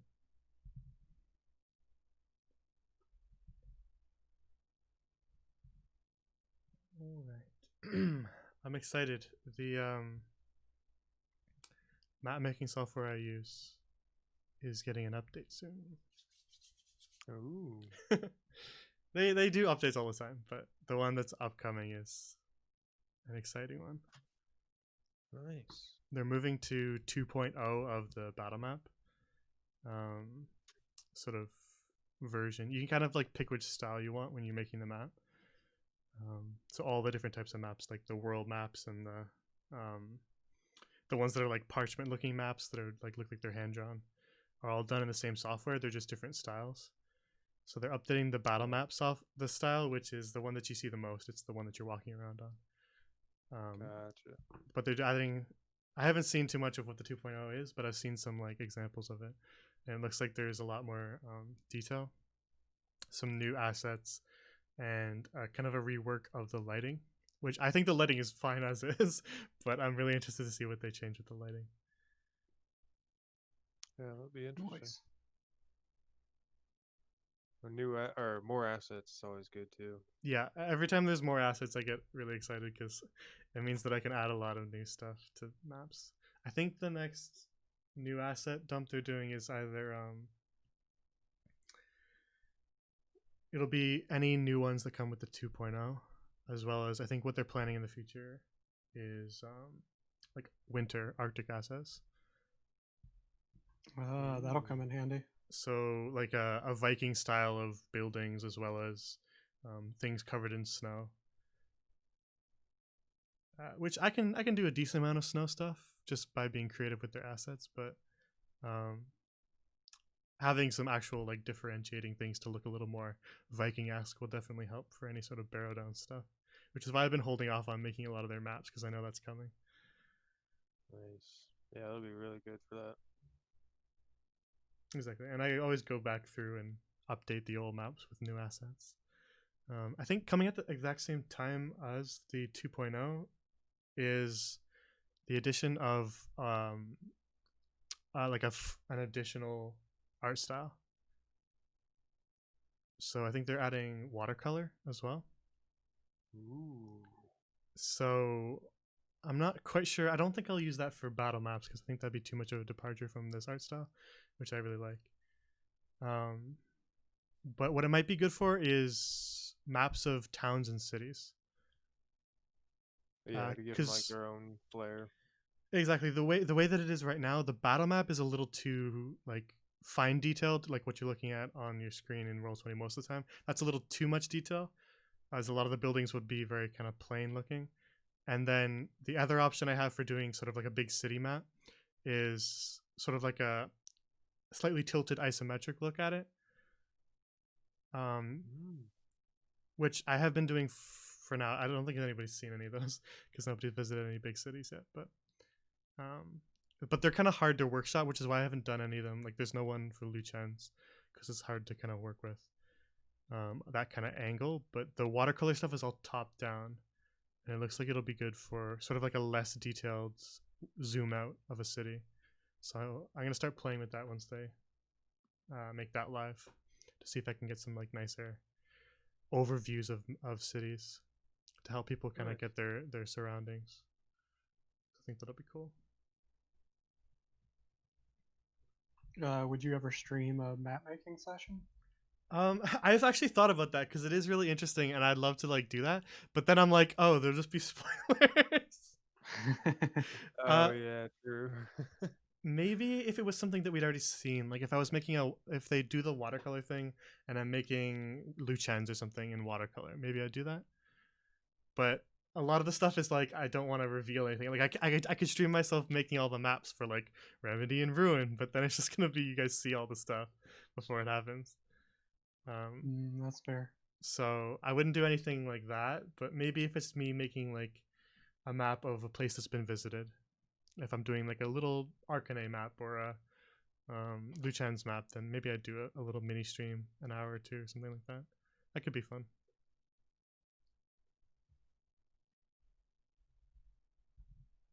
Because it is really good software, and I want to kind of show off all the different stuff you can do, because it's crazy.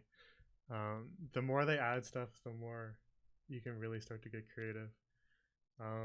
That mystery third campaign that I haven't talked about has some like real departures from the stuff that you guys have seen. And there's some like really, I have to get a little bit creative with some of the assets, but you can now like fully do that stuff, and it looks completely different than anything you guys have seen so far. Yeah, I was gonna ask to roll persuasion to find out the name of it, but after our rolls today, I'm not even gonna do it. dude. Don't even Just- waste your time. Accepting defeat for the night. Yeah. Yeah. That's alright. One of these days you'll convince me to drop it. Because don't forget, I'm gonna kind of roll them out as these campaigns hit hiatus points, right? So that could all be at different times. They could be months apart. So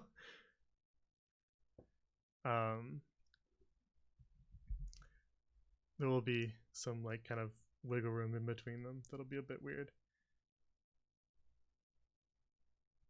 So you do have some more time to convince me. Doesn't have to be today. Work on your speech. Paul. Croak. Yep. But man, when you like really start getting into Incarnate's lighting system, you can really start going nuts. I've been slowly improving the lighting in a lot of the maps. Not quite sure where you'd be able to see it. It's hard for me to show it in some of the other ones.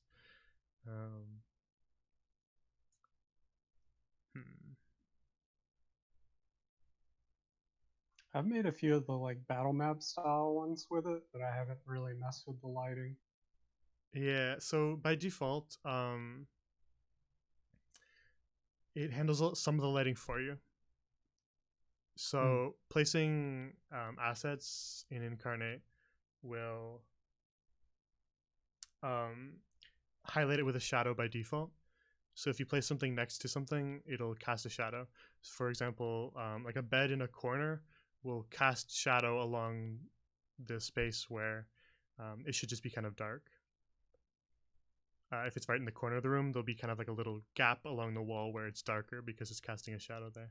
So a lot of the shadows are handled on their own, but in my opinion, they look a little bit flat if you don't go in and draw your own shadows, which really enhances the lighting. It helps things like kind of pop out if they should be like taller. Or if there's like a light source in the room, then you can draw some extra shadows, which is basically just taking the texture tool. And this is why I think it'd be fun to do a whole stream, because I could talk for hours about this. It's just taking that, the texture tool that you use to draw like snow on the ground or wood along the dormitory. You take the black one and then you bring it down to 50% opacity, or somewhere around there, depending on how heavy you want the shadow. And then you shrink your cursor until it's maybe just about the width that you want it, and then just lightly draw a shadow next to the thing in the opposite side of the light source, and that'll usually enhance the shadows a little bit. Okay. Make it pop. Because you can definitely see some of the extra lighting stuff in the campaigns that haven't started yet. Some of their maps have like a ton of lighting in them that looks really cool. You guys don't have the perfect opportunity for it. It's kind of hard to see in yours. Maybe once you start to get to some newer maps that I've made, because a lot of the ones you're on are like updated versions of the older ones, so they're not as well lit, I guess. It's not Liddy Poggers. Actually, you could probably see the Grafton residence had some good lighting in it. Oh yeah, that was a pretty map. Because you can kind of mess around with some more of the lighting. It doesn't have a ton of it, but little bits here and there. Here, I can just bring you guys there if you want to see. Yeah. Briefly, a little behind the scenes thing. All right, here, take a look at this. So, light sources you can drop manually. It's an asset. It's in, I think they call them stamps, but light sources are stamps. So they made a sort of a white light, and then there's a bunch of different options like a crescent or like a half circle or just a full circle. And then they also made recently a orange option, and that is they did orange because it's the most commonly used one for fires and stuff like that. And you can see that on the fireplace here, but they've recently added the ability to change the hue of any stamp you use, including the light sources. So if you use the one that has that kind of vibrant orange to it and then change its hue, it'll be a vibrant green or a vibrant blue. And then you just kind of make it a little bigger than you think it needs to be. And then it'll automatically, if you place the light source on a layer above the other things, it'll automatically cast the light. So you can see the kind of pots are glowing orange there. It's because the light source is on top of it. Oh, okay. Yeah, it does look good. Yeah, I messed around a little bit with some of the lights, like placing candles in a tavern and then the fireplace, but I didn't know about like placing it above like the layer. That's pretty cool. Exactly, yeah. If you place the light on the same layer as what is giving off the light, so for example, the light source stamp is on top of the fireplace, it'll usually place it below it. Sometimes it'll place it above it, but it'll usually place it below it. And then you can kind of see the fireplace, but it doesn't get that kind of warm glow to it, which is when you place it above, you can get that kind of bright glow, which really enhances the lighting. And then what I do is afterwards, I go and manually draw extra shadows underneath here. So you add some in the spaces where the light should be blocked. Did you do shadows here as well? Yeah, I did some extra shadows here. So you can kind of see on the chairs, there's like the slightest little bit of shadow here. Just the littlest bit. And that's the shadow that it puts naturally. Just to kind of differentiate something that should be sitting above, kind of towards you when you're looking top down. But this is me adding extra shadow to kind of make it pop and to add some more kind of dynamics to the light source.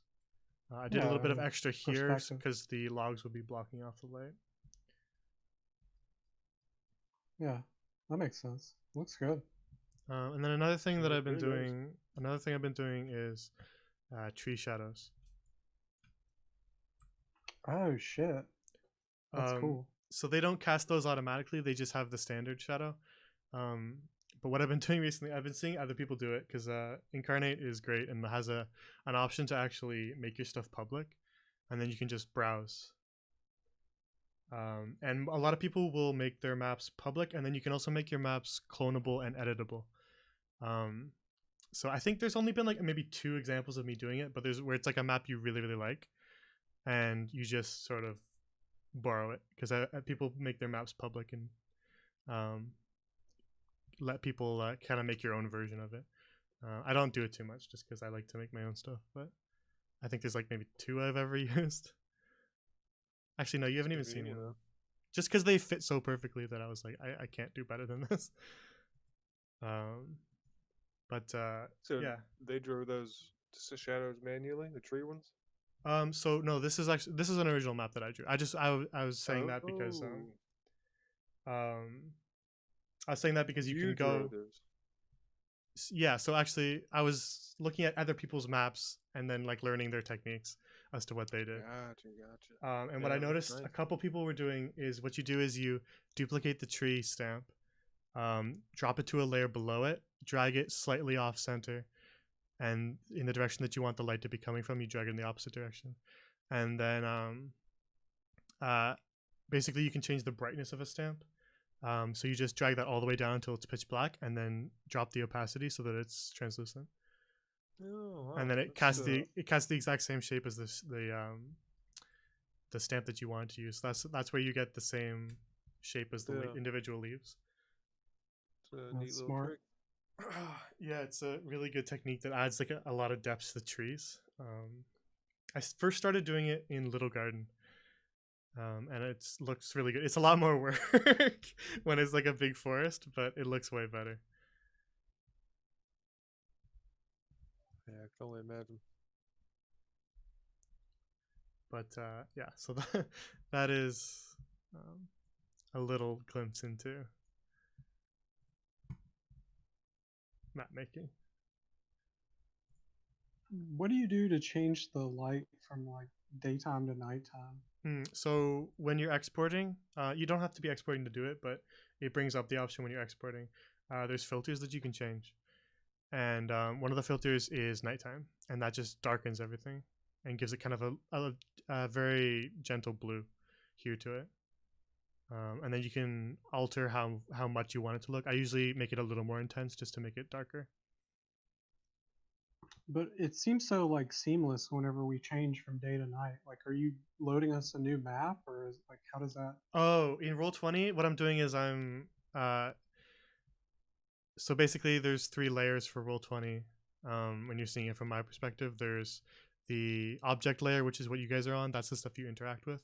There's the map and background layer, which is the stuff that you can't click on. And then there's the GM layer, which is basically stuff that only I can see. So most of the time when you guys see portraits disappear, it's because they're moving to the GM layer. I can still see them like kind of translucent, but they'll disappear for you guys.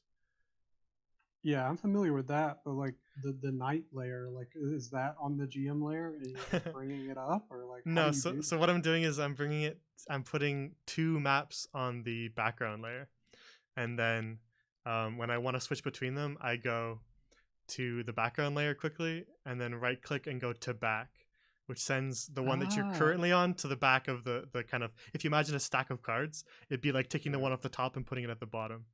And then the one that's under it is the nighttime map that's exactly identical except it's dark. That's clever. So basically when I say I'm switching off the lights, hitting the light switch, it's because I'm literally hitting a light switch. That's cool. I like that. The only downside is that on slower computers, and if your internet isn't as good, occasionally you see a blurry glimpse of the other map Oh, gotcha. that's under it before the one that you're supposed to see loads, which annoys me, and I wish it didn't happen. But the convenience of not having to do 2 separate maps and dragging you to it is too nice. So if you do see a random weird glimpse of something, just pretend you didn't see it.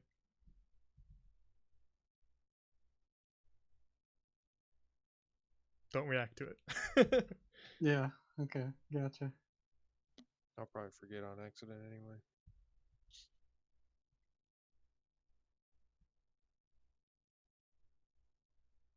All right. Well, I'm gonna go get something to eat. Yeah, Alright. me too. Yeah, I'm gonna get going too. So Great session and nice chatting with you afterwards, Jay. yeah, Yep. yeah, it's nice. Always nice talking to you guys. And thanks for playing. Oh yeah, But of pleasure's all course. ours. All It's mine too. mine. All right, y'all have a good night. Yep. Have a good night. Take care. Have a good night, Flimp, and anyone else hanging around, and anyone who's watching the VOD. Take it easy. Take care.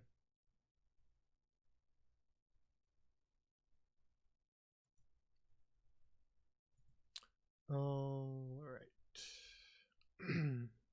Have a good night, everybody. Thank you for watching. If you're watching this on the VOD, thank you as well. If you're watching this on the YouTube channel, also thank you. And you stuck around to all this. Thank you as well. Next session will be, as usual, schedule's down below, but next session will be Tuesday. 7 p.m. Eastern for Hearth and Home. They should be getting real close to Rockfall soon, so should be interesting. Other than that, have a good night.